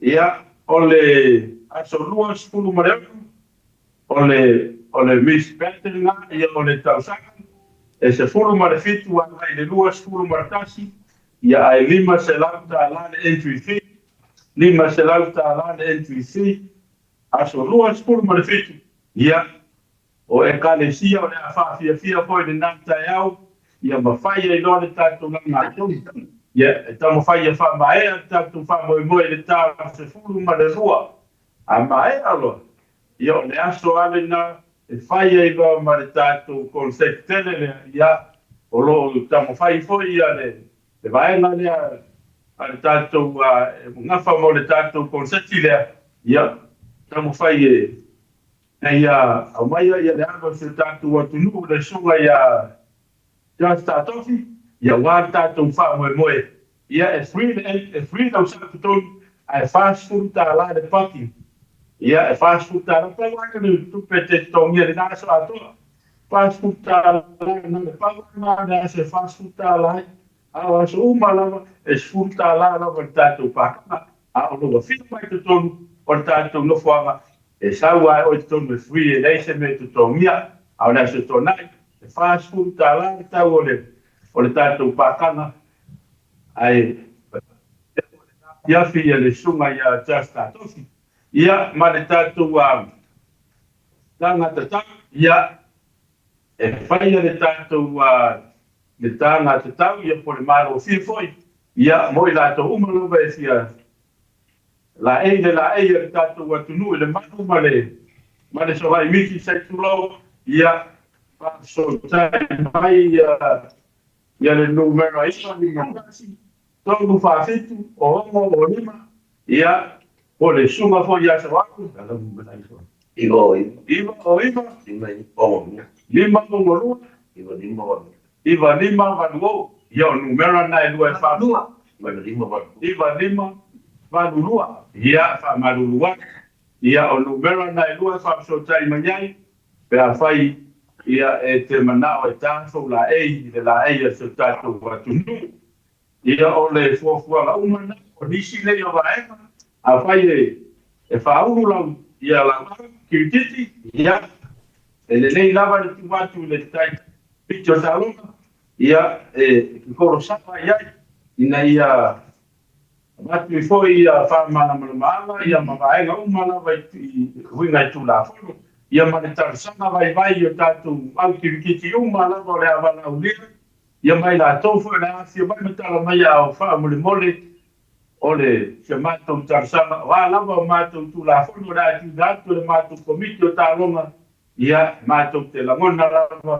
o nā tātou māru rua e whātasi, ia wā hoi ia le whālelei, ia hoi ia ma le whamā hoi re venga, ia i le sunga le komiti o tālonga, ia o tamaro hoi, ia o le tangata hoi sa tālo hoi tālonga, ia o le numero nei, a le to fai a fau te fai ngā mai, iwa o iwa, whātou wanu, fitu tasi. Whātou wanu, fitu tasi. Ia o le to fai a fai au a korose, wanu whāo, lua lima tasi, lima ono, lima wanu. E sunga ia le we, ausa iwa o iwa, lua tau tau, o tasi iwa iwa. O tātou food, o tātou vendors, I me ai ia ma mea taulima ia o le information la ia I taunga wala ia o le iwa o iwa fitu o wanu whaono luatasi ia o le numero ngā tātou ia le tulai mo Samoa ia toa while ia Christiana whala au o le tātou entertainment ia o le paritua ia o kesa tuaina ia whawha lua iwa, lima tonu fituano. Ia o numero na, uma o le tawatu, ia ma numero hoi ma le sunga hoi le tulafono. Ia a le tatu numero ne e contact leile ta moe ia po le tatu shao hoi. Ia o le numero ka o le shao na we na fitu o no o lua ta si fitu. O fitu tasiva o le numero na o le sao la tātou organisation. O le tūlai mo Samoa, e se numero na sesi. O le numero na le telefoni a le tātou organisation. O le numero hoi na e sao mai ai ia le i o tau sele. Aua le I sao linga le taiki le sita e taifono po le taifono po amnei a le lei lava le sao sao a le tātou account. Ia mana malama I manino me auma ina iaua nei tu fesili ia nisi po I o vaenga e o lava I vaenga uma lava o fia whauwina la tu taupou ia o le numero na pai o na watu ia whauwina ai ia lau tausana ia po le taupou foi ina ia manino mana malama moe a nisi vaenga ia o numero na whaasota iai komiti tatasi umalama ina ia mafai ona lato ngarue ia mo I mo le mamano ko so tatu wa tunu e fia malama ia va au mai fa tai mo le no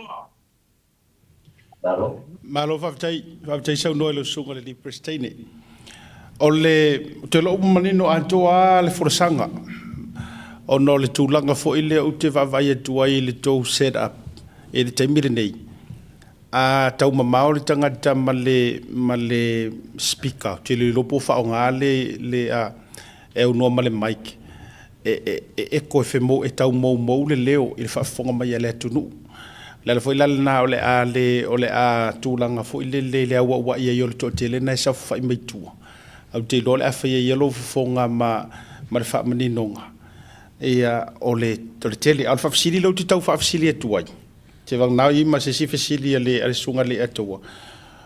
O le fasili le au mai e nisi runga o porkalame. Pe taute pe provide le tātou komiti.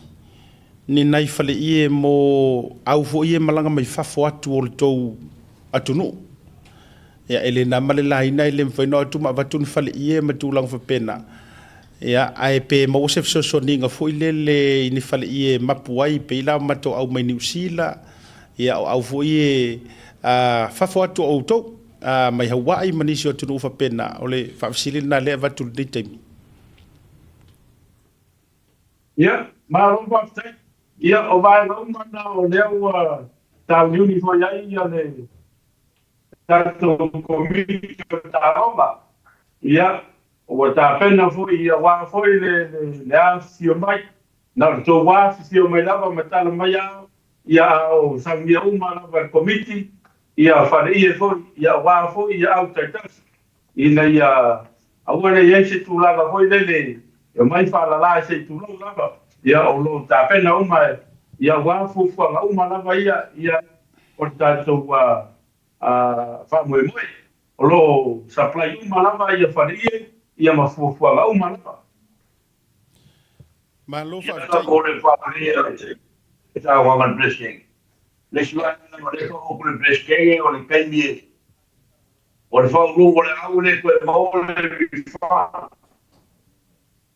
Lau kou te lau lea, mai la kou ma poe o le mo bia le tambe. Bimu se lau po koe mau. Ia te mua anu whape koe maku lau leo kou mai. O le kou se lei ngā mai. Maku o role whaka mai pela mei ke sa mo mai ai. Pare ie, ma bia mai ni mea nei. E o koe kāma na kau. I le kau koi kore maro fie. Pai kore whanua ma. Ia ngai ku, ma kou kira mai ni. I siapu mangi. Mangi whala sini o ka maka ngō pia kā o koe ia ka māriri ma. Pai e hoi ia wa whapai o le ku. O le anga lea koe le koe ma waka kou tupai. Ia wai. Ko kile o la ngai pele skege pa ko whape ko kio mai ka e hea. Me o le wika ngā hore le whai loa koe ia kai ia. Ma ngi ko hoi le waka vai. I le whaponga hoi e kai tai o hau ki tiki pa. Pa pe ngā whapai. Malo whaftai Zoalo. While we've got the mayor on the show, what are your thoughts from the last Flag Day and the community event? And how is that important with the development of the Pacifica around your Adelanto area? Please. Well, thank you so much for having us and having me here today. In regards to the Flag Day last year, it was amazing. We think it was a total success in the representation of what the Pacific is, what the Samoan culture is, and the impact that they're making, not just in San Bernardino County, but also the high desert, and specifically the city of Adelanto. That's why we're really excited to be able to continue to support this amazing committee, this amazing leadership, and what it is that they're going to do to continue to represent not just Samoa, but the Pacifica people here in San Bernardino County, specifically the city of Adelanto. And how important it is to develop your city through all these festivals, so that people, is there a planning on having more people to come and live in the area, and by promoting through a lot of multicultural festivals? Absolutely, 100%. What the festivals do for the city of Adelanto is it allows people who live a longer distance than normal, that wouldn't even know what Victorville, what Adelanto even is as a city, and what it is that we have to offer, right? They're able to come up to the high desert, they're able to experience a different way of life, they're able to experience the welcoming of the culture into our region, and really be able to look for tremendous opportunities, not just with work, but with home, and really being able to solidify your roots as a family in the region. Sorry, pardon my cough. No, not a problem. And lastly, Laufionga Lemeia, and I know your wife is Samoan, and it's a great thing to share with a lot of people who are watching from around the world. And how is it like to be in a Samoan community, knowing that you're with a Samoan 24/7 every day of your life? Well, I personally love it, right? I like to call myself Tasi now, and that I could have ever made. 13 years ago, when I had the privilege of meeting my wife was able to really show me a new way of life, right? Not just through the amazing, the strong Samoan culture, but the important foundation of family roots, and really being able to grow and love, not just each other, but be able to be a great representation of the Samoan culture now in the high desert, where they're heavy, Latino population and culture, but the Samoan community, it's a fast growing community. in the high desert. And it's an honor and a privilege. And I love being married into the Samoan culture. And with the amazing upcoming event happening next year, with a lot of planning, a lot of events, a lot of, there's a concert, now we've got pageants and all this and all that. Are you looking forward and meeting new people? Now we've got a cricket team from New Zealand. Apparently there's a cricket team from Australia and all these entertainment groups. Are you looking forward to seeing what next year brings? Absolutely. And that was the goal of really embracing the Samoan flag day.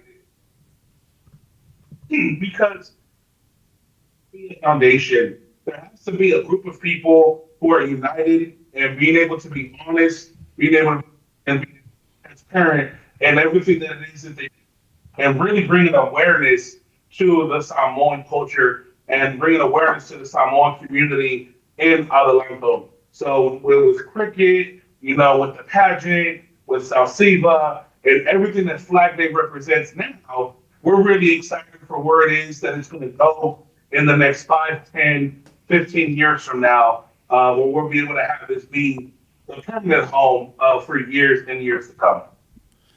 Thank you, Mr. Mayor. Well, you're in good hands. I'm not sure about the other body guy next to Laumatia, but I believe you're in a good hands with all of them. So, alo, yeah.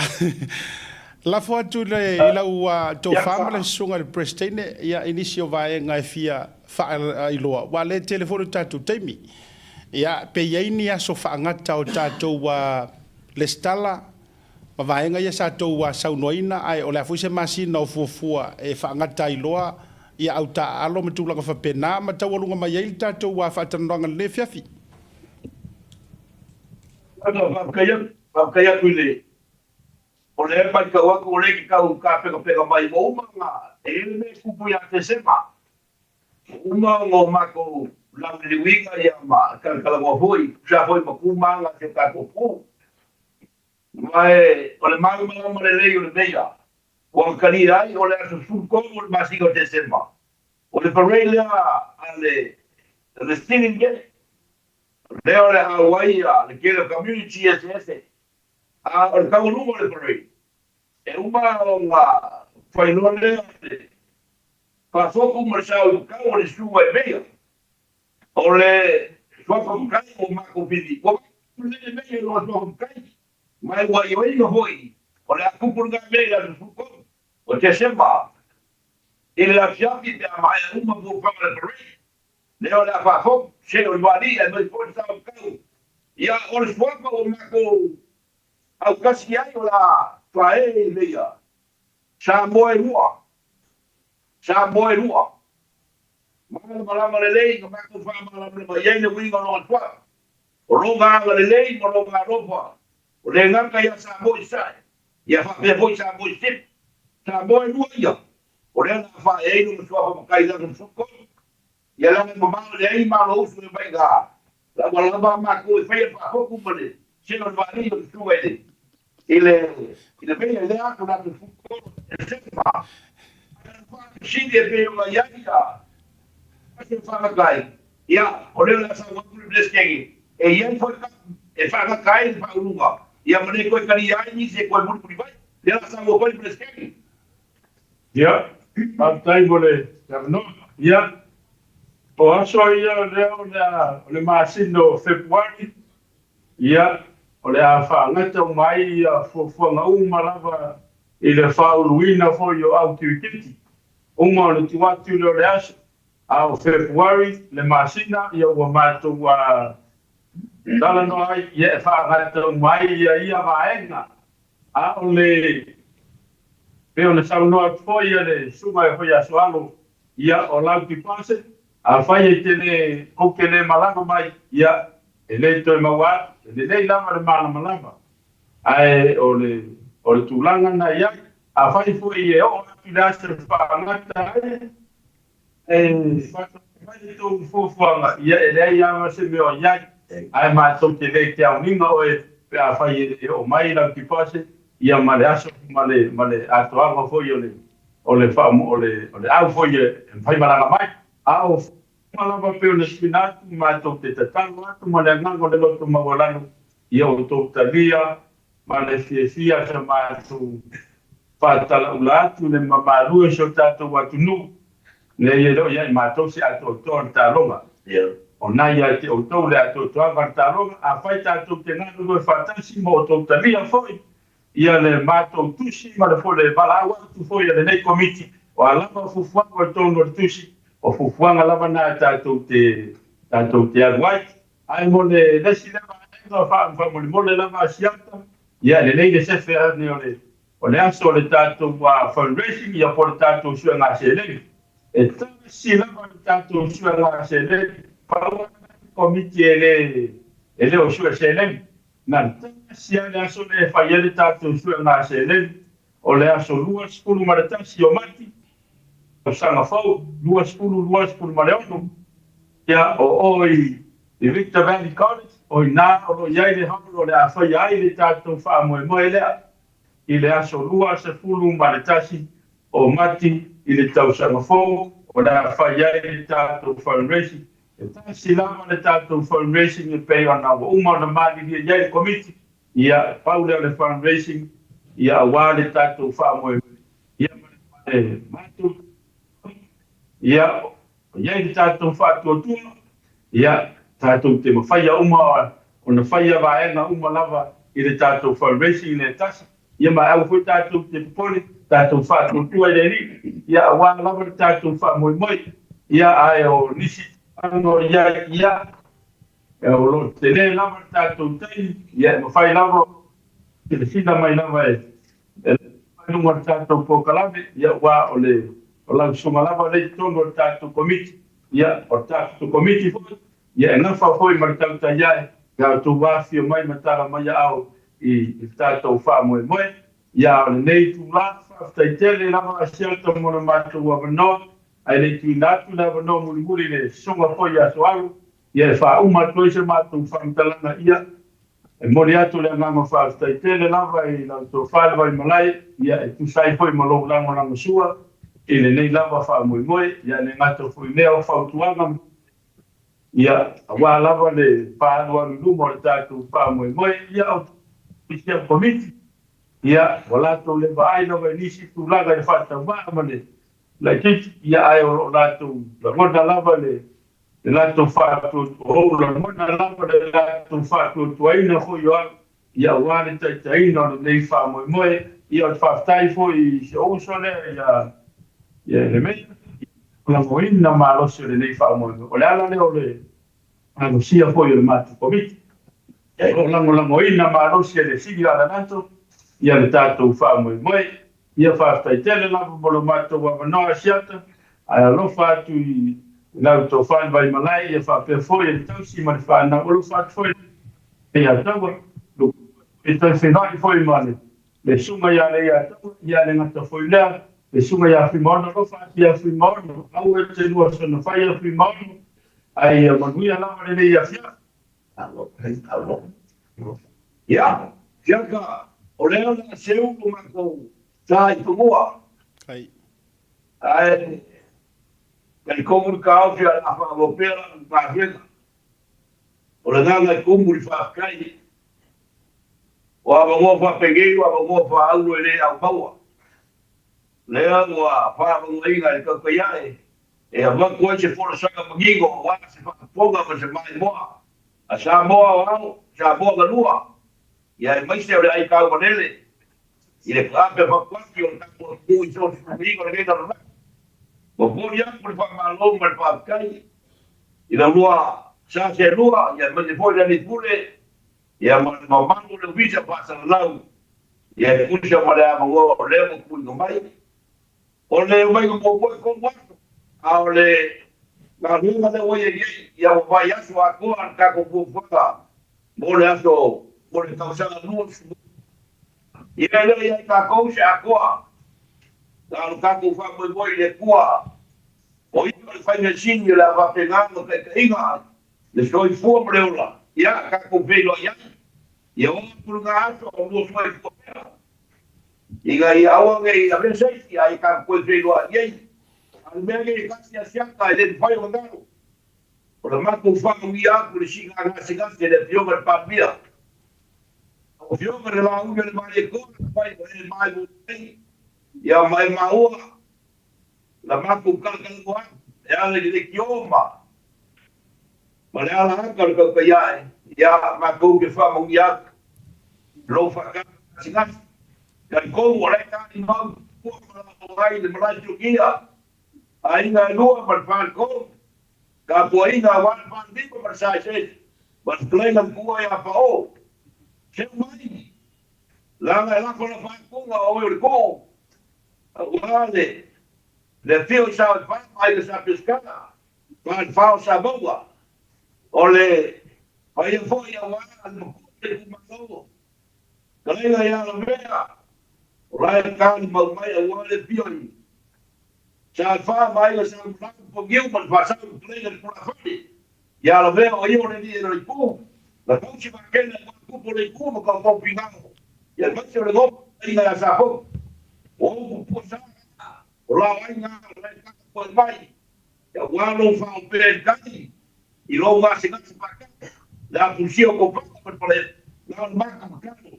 Quando mia le cua e poi fuori mai cua. Allora pegando e non va a lei. Ma va lei. Quando mai le cua e sai che aspetta e poi a schia. Ciao chi se va a la io.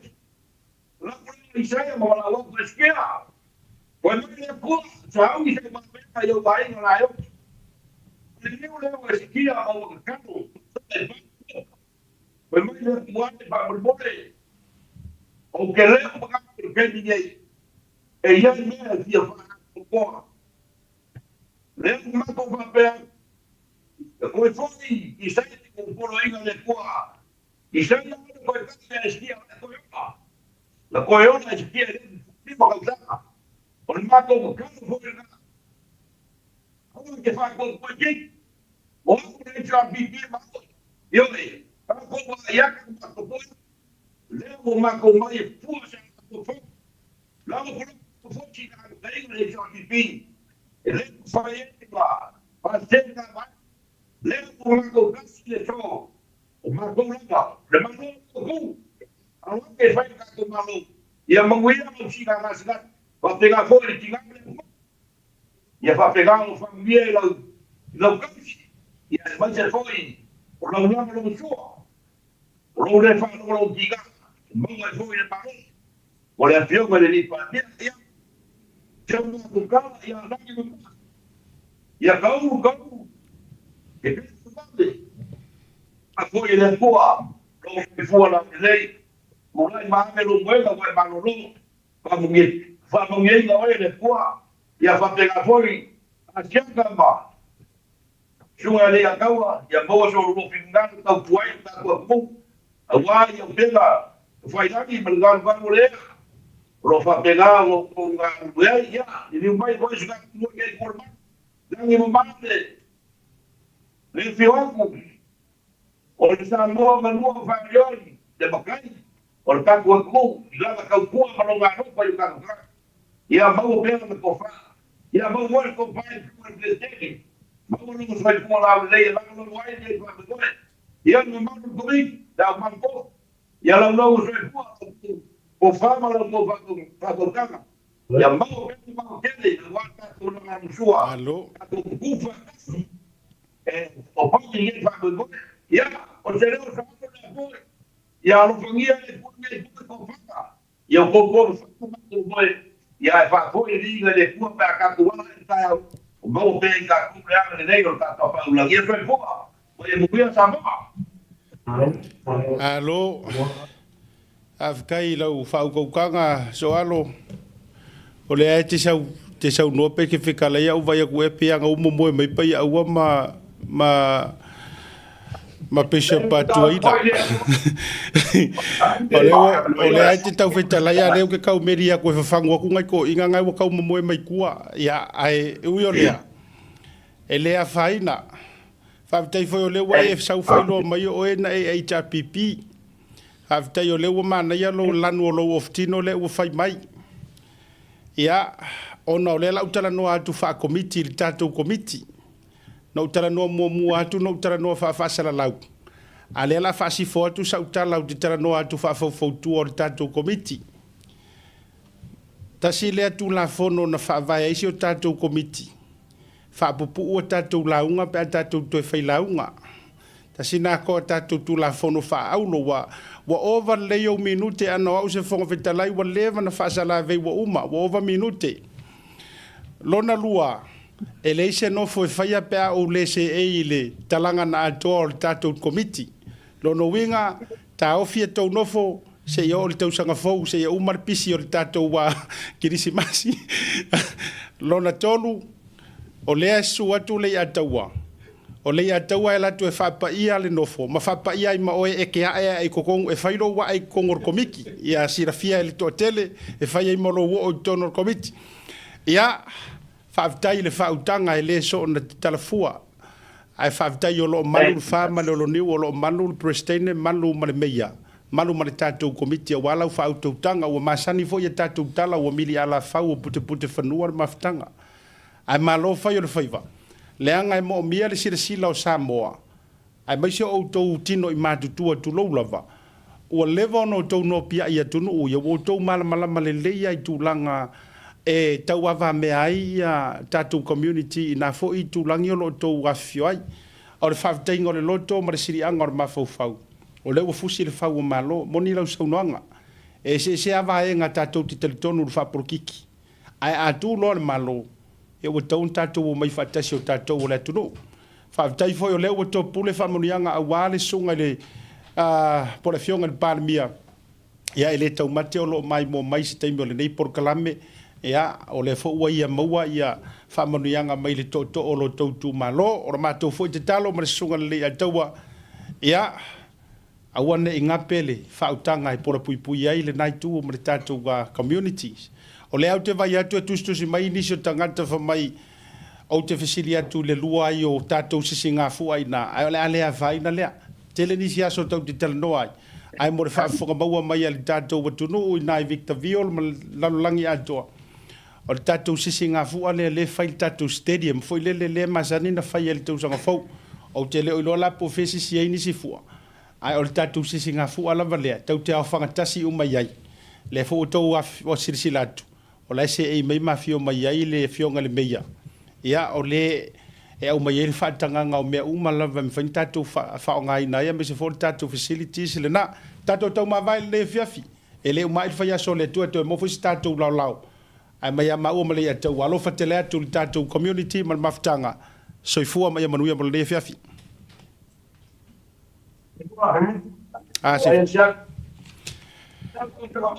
ia o leo mai ali tatou wa whaatatanoanga masi o mātou komiti. Io ele ia taua.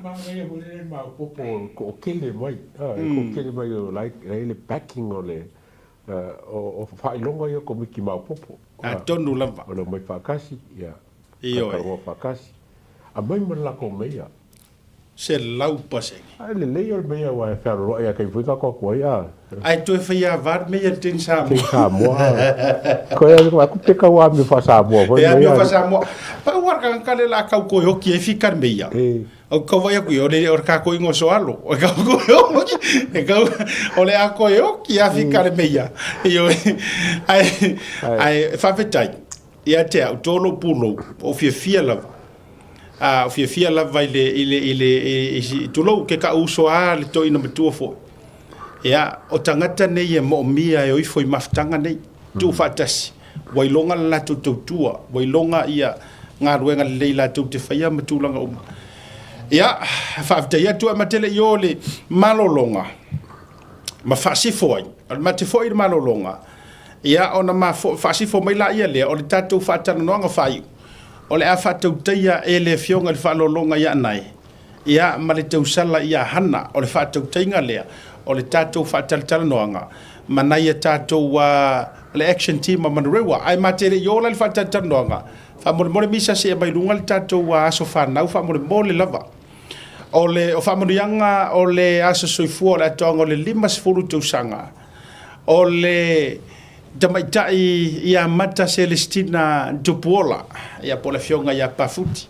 O le request lele ata wana mai fapitoa mo lau sunga te usuina le pesi. Mai Brisbane ia usitalia.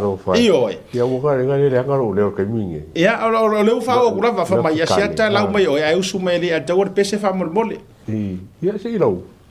Yeah, happy 50th birthday mata Celestina Dupuola of Brisbane and Amaile. Alo faanga ia mai sio na tina matua le fionga ia pafuti po le fionga le siofo ia ai mai se foi ia o uso tuangane mala ai nga ado lava ia ole ole tina matua po le fionga le masiofo lo soifua lava tasile o fans number 1 le tatu proclam ole fale tua le fionga le mata afa u failangi folong oi karo mai o ile ana papa ia mai le o sio la halo la le tamai tai le ia mata Celestina Dupuola. Ela mai request e fai tau au le lo faanga ai uso lo sunga pese ia se pa foi kau ai ai langi me le mo fai kau ai la ko fai kau fo ia uso mai pese happy birthday to you happy birthday to you happy birthday dear Mata Celestina Dupuola ia le sai ngo mata ia Dupuola fa happy birthday to you. Ya, makorofanga ma misa ma Oscar ma whengi ma siaka ia ma mate ma hana de pese mai kua. Ia le na. Ia ros whanga. Ia, na o pese o i soli.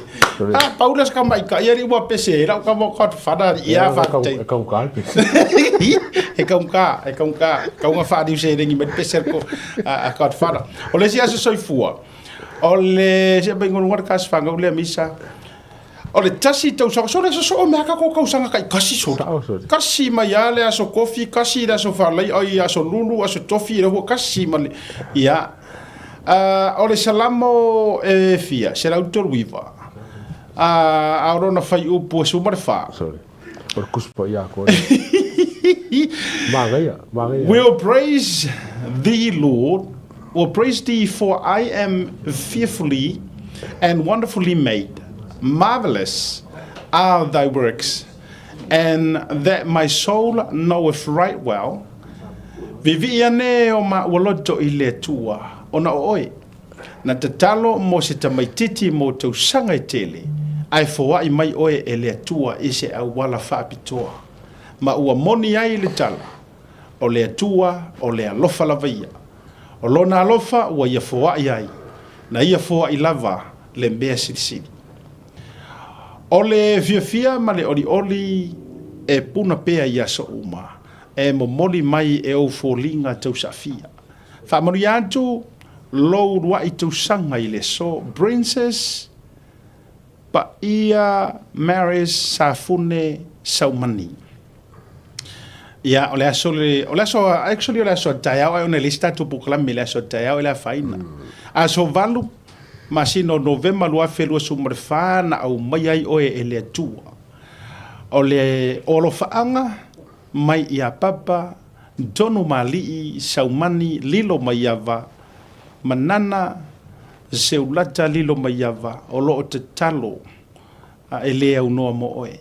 Alofaanga mai your aunties and uncles, cousins mai Samoa, New Zealand, America, Australia nei. Ma tau te talo, tau sia oe e lea tua, ma ia wha ma malu ia te oe, ma ia teitai oe i o nālau. Ma ona manuia, ia vea oe ma teine alofa i so se tasi. Wha aloalo, ma alofa i o ainga, a ia siria nā vai lea tua, ma alofa i o matua. O re ma te talo, ia wha o ngā ina oe e lea tua i lana wheau, ma ia wha me alofa ina oe, ma ona vi inga. Mate alo lofa tele mo oi princess pa ia Maurice, is that how you pronounce it? Pa ia Maurice alo faanga ma famurianga ma yo matua manu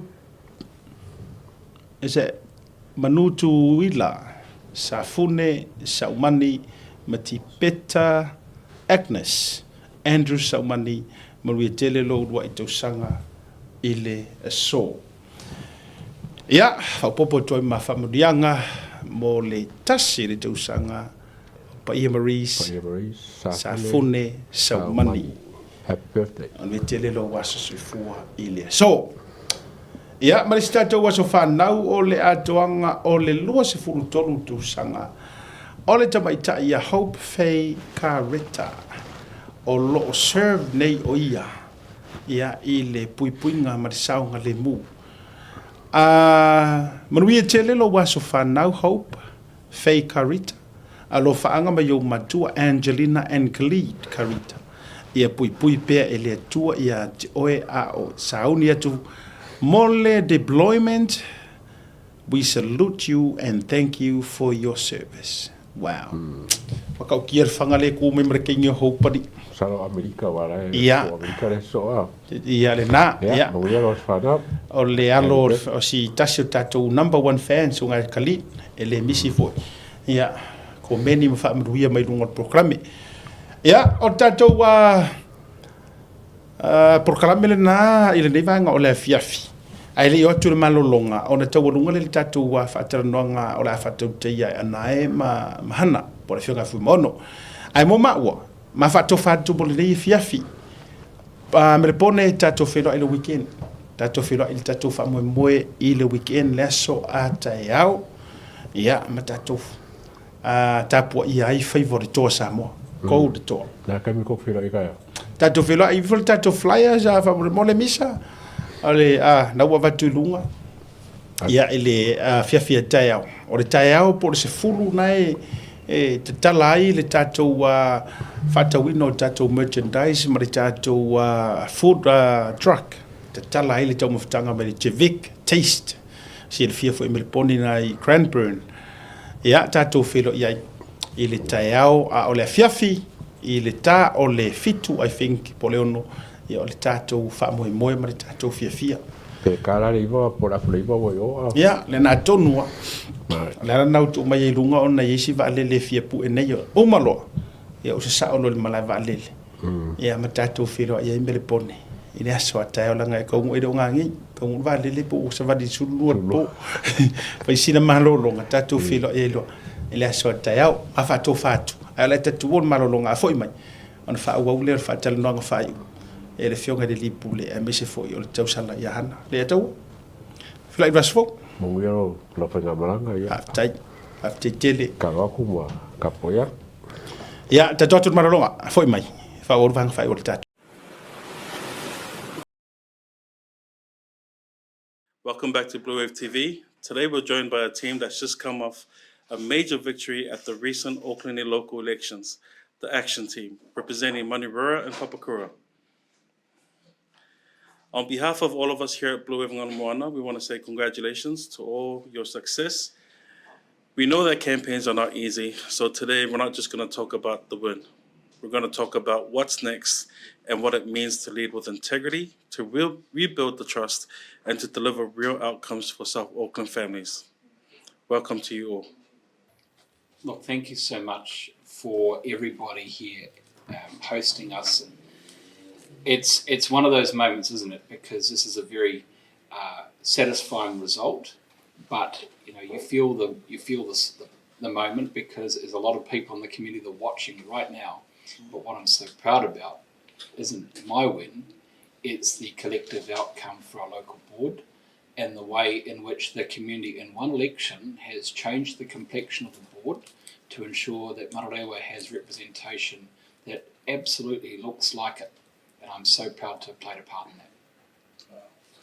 Amazing. Congratulations to you all. Our Blue Wave team, have seen you all campaigning for the last months, going into community events, meeting with the people, engaging with the people, which is awesome to see. And we're just so happy to have supported you in that. Reflections from this campaign.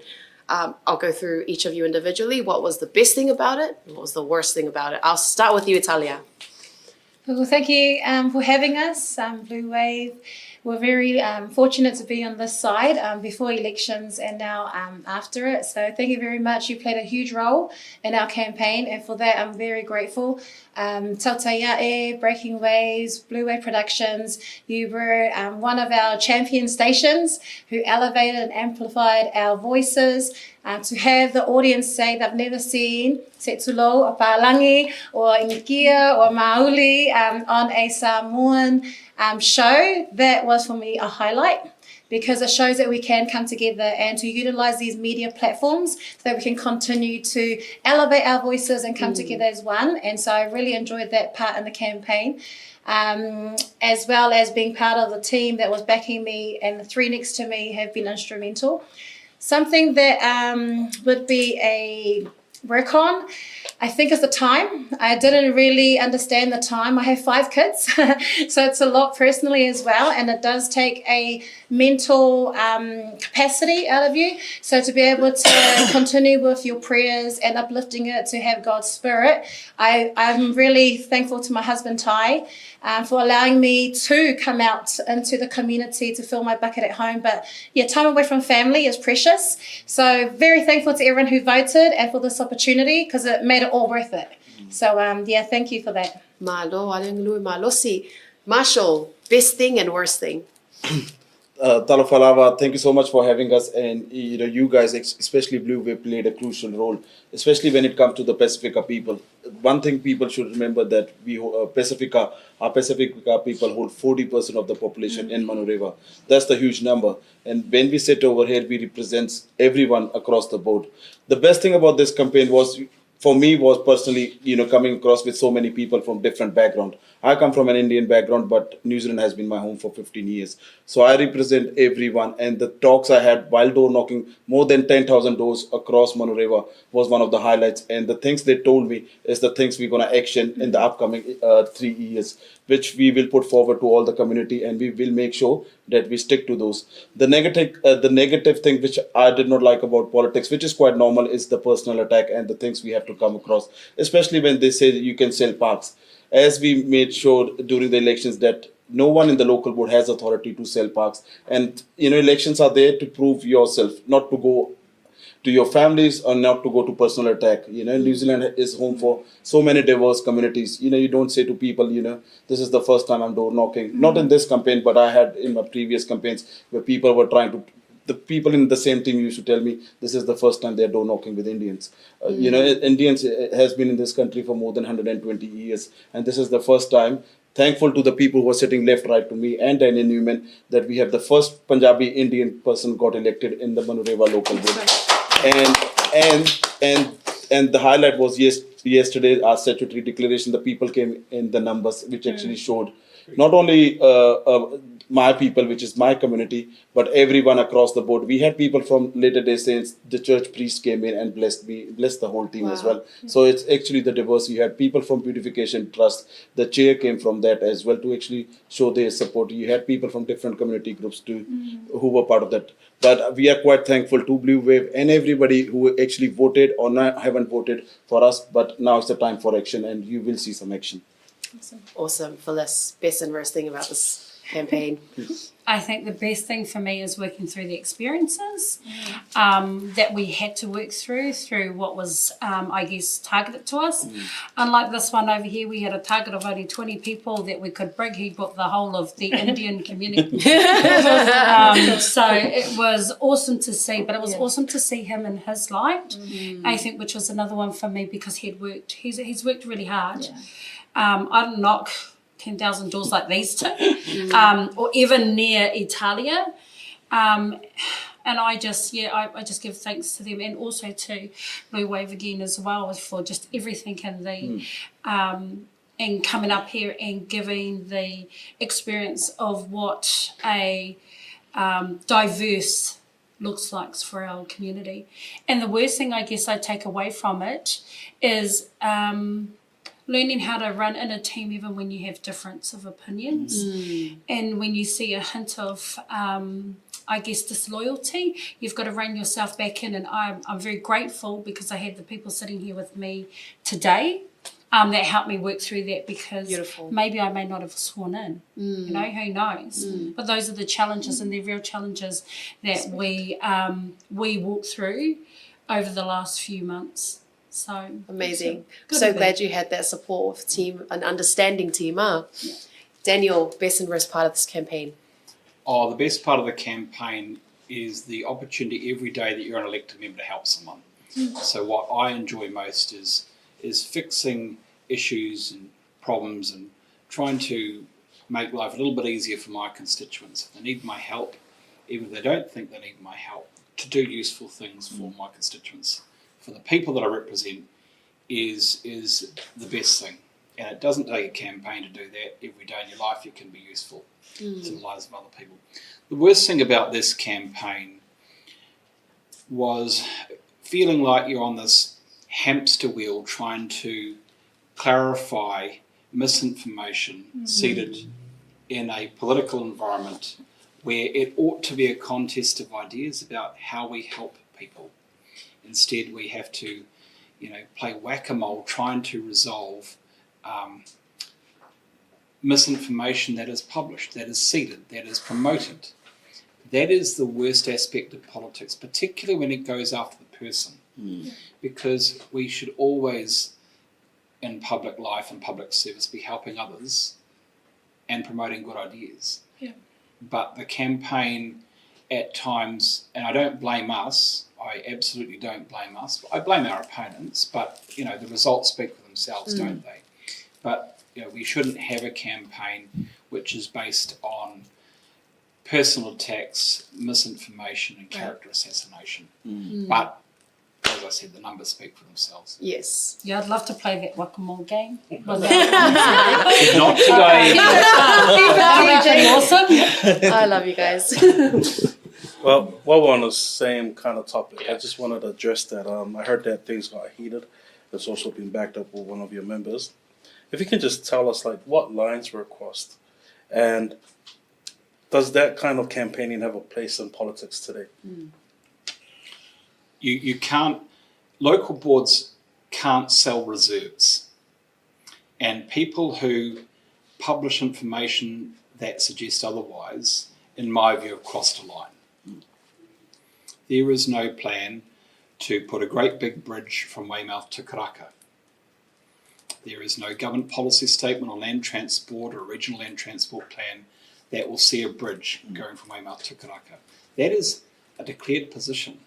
So anybody who publishes information to the contrary, in my view, has crossed a line.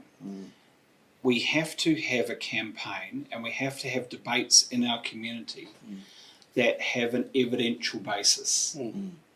And the insinuation and the omissions have no place, because it's not always possible, particularly for new people who aspire to be leaders in the future, to be able to counter all of this. And I don't want the community to lose heart that politics and public life is not for them. So I always think that what you have to do, I'm prepared to lose an election based on a presentation of evidence where the majority are against me.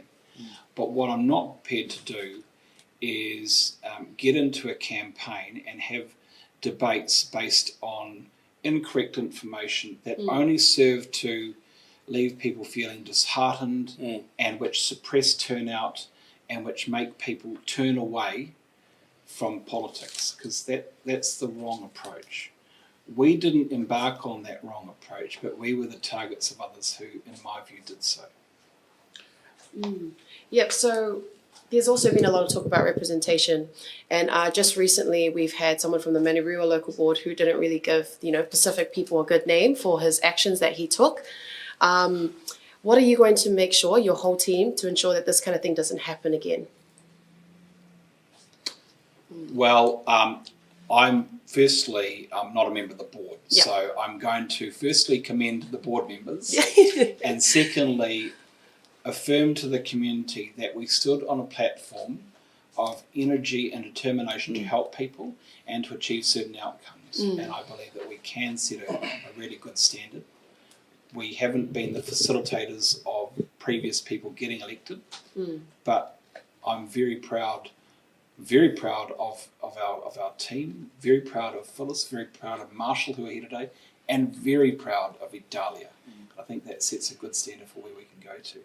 I think the last part is, man, if you've just gone to James Cook Hyde or Manurewa Hyde, just say, those are the schools you went to. That is what you should be doing, right? And also I want to add something. as we did our declaration yesterday, He's dying here with us answering. There is 3 things which was common amongst our team members. I will speak only behalf of us 3. Yes. There was 3 things which we all said Yeah. because, and we did not share our speeches with each other Mm. because the time was so short. There's 3 things which we actually stronghold each other as well, Mm. which is accountability, Yeah. reliability, and transparency. And you will see those 3 things from us. We, before elections or after elections, we are always there in the community. Even when the elections were finished, next door, we were actually door knocking in Weymouth and actually getting people to understand that nobody want to go to fortnightly rubbish. And we still strong. We, Phyllis and Italia, got more than 500 submissions just from Manoreva itself, which was against the fortnightly rubbish. And the other one was the biggest Pacific Touch World Cup, which happened in the weekend. We all 3 were picking up the rubbish. So, you know, you can understand where we come from. We are the people who sits in the ground and we work with the community in and out across the globe. Beautiful. Cool. And I just wanted to add on to that although what happened previously with a member who had to resign and was of Pacifica representation, that would have been a good plug for us to campaign on, right? So that would have been us campaigning in dirty politics. Did we do that? No, because that shows that we have the integrity and that we have the accountability and we have the transparency to be able to stand strong on our morals and our values, to not throw anyone under the bus, so we can be elevated in the Pacifica space or even in the political space. I could have jumped on that and I could have been seen to have said, I'm better than that person, but because I also know this person through the churches and through families, you know, it goes beyond politics. We are also people first. Yes. And if we are here for the people, then we need to show it in our actions. And we are part of the action team. So we need to walk the talk. And just to be able to not utilize that as a plug for me to try elevate my Pacifica representation because someone else didn't, you know, that's his cause, and I genuinely do wish him well to overcome, you know, what happened in that space. And I did reach out to his family as well, because we as a team, we individually have our own individual strengths, and we're own experts in our own rights as well. And so we use that. You know, if we are picking out rubbish, we will humble ourselves to be out in the community because we are community people. And so I feel that, no, there's not a place for dirty politics. There is not a place for dirty politics. You have to contest your ideas, as Councillor Newman shared, and then allow the people to come and journey with you. Journey with us. How can we collectively come together on these ideas? Do you agree, disagree? How can we resolve it? Can we come together as a diverse board as well? And so, no, there's not a place for politics in this era today, or else we would have played that card. But that's not who we are. And so we are here to say it's time for change. It's time for our Indian communities, Asian communities, Pacifica, Māoris to come up with our European community, and collectively let's work through this next term for 3 years. I think that's why she got the deputy role. Oh, that's You know. that's so beautiful. And also, There I'd we like go. to say this is why I support this team, because they lead with love. Like, they had the opportunity to use something for their benefit, but they didn't. And I'm so happy that they're the ones that's being elected. And I also want to add, this is the first time you had a person from Pacifica community being elected as a deputy chair as well, which is Italia sitting next to me. There was a lot of questions around the community because me and Phyllis got the highest vote. But that does not matter. You know, you need the strong representation, and we both believe Italia is the right person for that role. Amazing.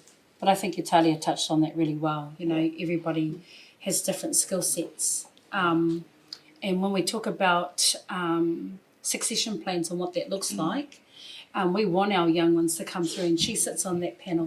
Yeah. She is of that age bracket. And so when she represents us, I just listening to her speech, I'm just saying, oh, I probably would have just said, you know what? It was irrelevant to me because it came through on one day and it was out my door the next day because I didn't show anything to it because it didn't really, what did it really mean to anybody in our community? He did what he did, and people spoke of it for all of 5 minutes and then it was gone.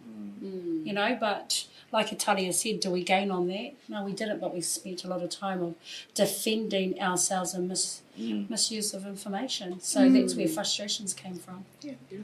Well, Daniel, what's the next plan of action? Well, we have to confront this debate in December as to whether we will proceed or not proceed with a fortnightly rubbish collection trial for 6 months, including the communities of Weymouth and Glendon and parts of Manarewa and the northern side of Brothers Road, plus in Panmure and Te Aratū. A lot of your listeners would be affected by that trial. My colleagues have facilitated so many submissions from Weymouth and Glendon and Manarewa opposing the trial. So it will go to Council in December, and Councillor Matt Winiata and I will be part of that debate.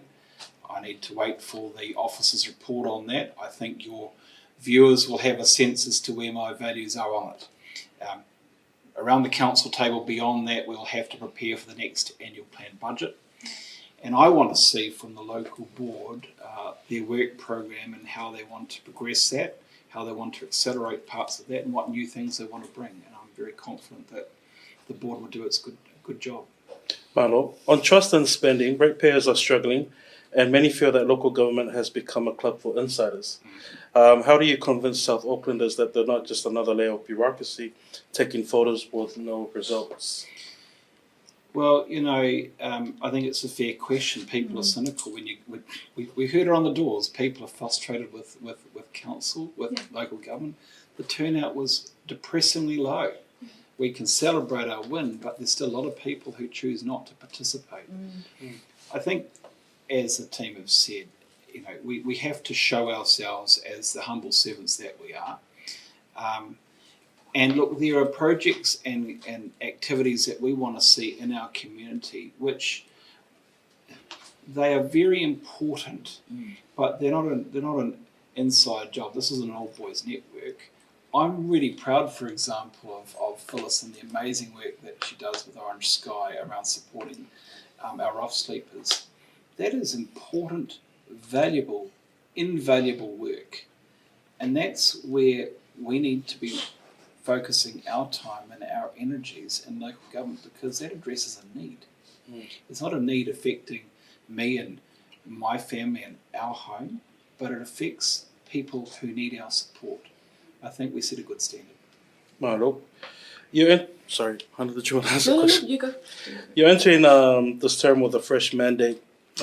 What's one decision from the last term that you believe that the council got wrong, and how you guys could do it better this time around? Oh, we shouldn't even be. We should not have proceeded in October last year with a proposal that we should have a council staff driven fortnightly rubbish collection trial. Clearly, a lot of people in our community are exercised by that. But I'll have to wait till December to have a debate on that. But I expect that my colleagues here sitting to my right will be at the council table on behalf of the local board, telling the mayor and the councillors exactly what our community thinks of that before that vote is taken. Housing and development, Manarewa and Papakura are being squeezed between growth and affordability. How do you balance housing intensification and also protecting the community identity? It's a tough one. Plan change 120 will be notified. I think we are going to have to build up, particularly around our metro centre, like here at Manukau and around our train stations. But there are parts of our community where we actually need to dial it back, our coastlines, areas prone to flooding, areas where we don't have the infrastructure in place. Those are not locations where we should build, and I want people to prepare and lodge their submissions, because it will be a fought debate. The idea that you can just address affordability in housing by putting more and more and more houses in the mix, just because there's more housing out there doesn't mean it's more affordable. So we have to address the issue of housing tenure, and that's not just going to be by saturating the market with a whole lot of houses that people can't afford. And it can't be simply to the detriment of the environment, because the environment's already under pressure. Speaking of the environment, we look at things like shared driveways. Sometimes it just makes absolutely no sense of how those driveways are done. I'm pretty sure that you guys would have tried to reverse out or back into it. Like, is that also part of the housing part that you look at? I think that there have unfortunately, and look, I'd like to take full responsibility for all decisions, but sometimes you get decisions handed down because local government is a creature of statute, and by that it means that sometimes you get decisions sent by Wellington which are very disagreeable, and one of the most disagreeable outcomes in recent years has been the removal of parking minimums for new dwellings, which just pushes a whole lot of cars onto roads and down driveways that are congested. But you know, shared driveways are fraught because shared driveways generally involve cars moving around where children are playing, and so I'm always very reluctant to agree to that. But unfortunately, there are some development applications that permit it. I think we need to continue to push back against it. Hello. I got one question before I go over to Talia. With Pacific Island funerals, and also very similar to Indian funerals as well as Maori, it normally takes a week for a tangi and something like that. Also for Samoan funerals, and the cars would park all over the place, on the roads, on people's properties. Do you see something like that as one of a point to discuss of how we can better that over the coming years? Oh gosh, I didn't expect that question. It's a fraught one because... Sorry, it just came to that housing and development. It's an important question. When a loved one passes, you need to grieve, and you need to grieve in a way which shows reverence to the deceased and provides an opportunity to pay respects and to begin the process of healing. My view is that in the times of trauma, you need to be a bit more understanding of the neighbours who have been, you know, if there is a funeral next door to you, in my view, you've got to try and accommodate. Clearly, that doesn't mean that you can have a permanent parking arrangement like that. But I think it's really important that people try and inform the street and seek agreement from the street if that sort of situation will occur, because I have seen that occur many times. Yes. But it's a hard one, isn't it? Especially with houses that are really squeezed in together. And, you know, probably a suggestion would, you know, would a whole suffice in terms of holding those cultural, you know, just different from, to make it easier. Especially if you have shared driveways that are just narrow. But moving on, onto representation and power. Talia, the Pacific representation was missing last term. Why do you think it took so long to restore, knowing that, you know, the Pacific people hold 39,450 in population in your area? I think it comes down to community engagement. So there's not enough awareness or education or just knowledge in terms of the importance of voting to start with. That's why registrations is low. And then understanding the whole framework of the voting system or local government. When we're out door knocking and trying to encourage voting, yes, we're voting for, they'll say their main party. So I would say that's general elections. So we'll have to re-educate on the doors around what is local government. So I think when you're talking about representation, we need to improve in language.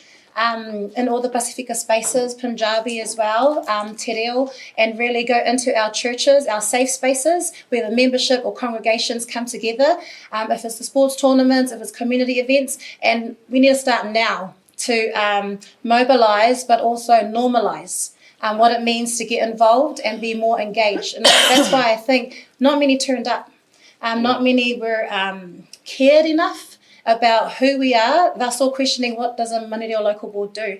So the next 3 years, it's going to be a lot of that. Being on the ground, being in our safe spaces, and really bringing everyone into the journey of how we can share knowledge, co-design, and be on this space together, because we're just representatives of the community.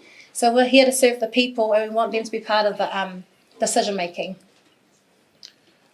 I've just been told I got 5 more minutes. I'm just going to probably 2 more questions. Does representation actually mean influence for Pacific Island and also Māori? Are we still being tokenized within the Auckland City Council? Like, you know, over the years, sometimes it feels like that, but I'm really glad that you're the deputy. What's your role again? So last night we had an inaugural ceremony, and our team put through our Madam Chair, Heather Andrew, and then I was voted in with majority of the votes as Deputy Chair. So I think as a reflection of the change that's coming and being a diverse group to show that leadership can be a shared role and not just talking about it, but now we're going to action it and be able to influence in a way that we're being acknowledged, because we have to acknowledge tangata whenua, and we have to acknowledge our minority communities, and we have to acknowledge our Pasifika communities. And so to be diverse is to also understand that if we have Heather, who is European descent, and Italia of Tuvalu Samoan descent, it's actually a nice mix, and we will work collaboratively. So we're not just tokenized, we're not just sitting in the seats to fill the gaps, we're actually here to make a difference. Everyone knows the powerhouse work that Phyllis does on the ground of Maranga Whānau. Everyone knows the passion and the purpose that Marshall brings into the Indian community, as well as Glenn Murphy, Dangi McLean's in there as well. And so we've got a very good diverse group. And so to be sitting here as a Deputy Chair, very honoured and humbled. And this is a step to say we're here, we've been acknowledged, and now it's time for us to get to work and make things happen. Daniel, really love how diverse your team is. I commend you on that. I like the demographic as well, from young to old. My final question is the safety on youth crime.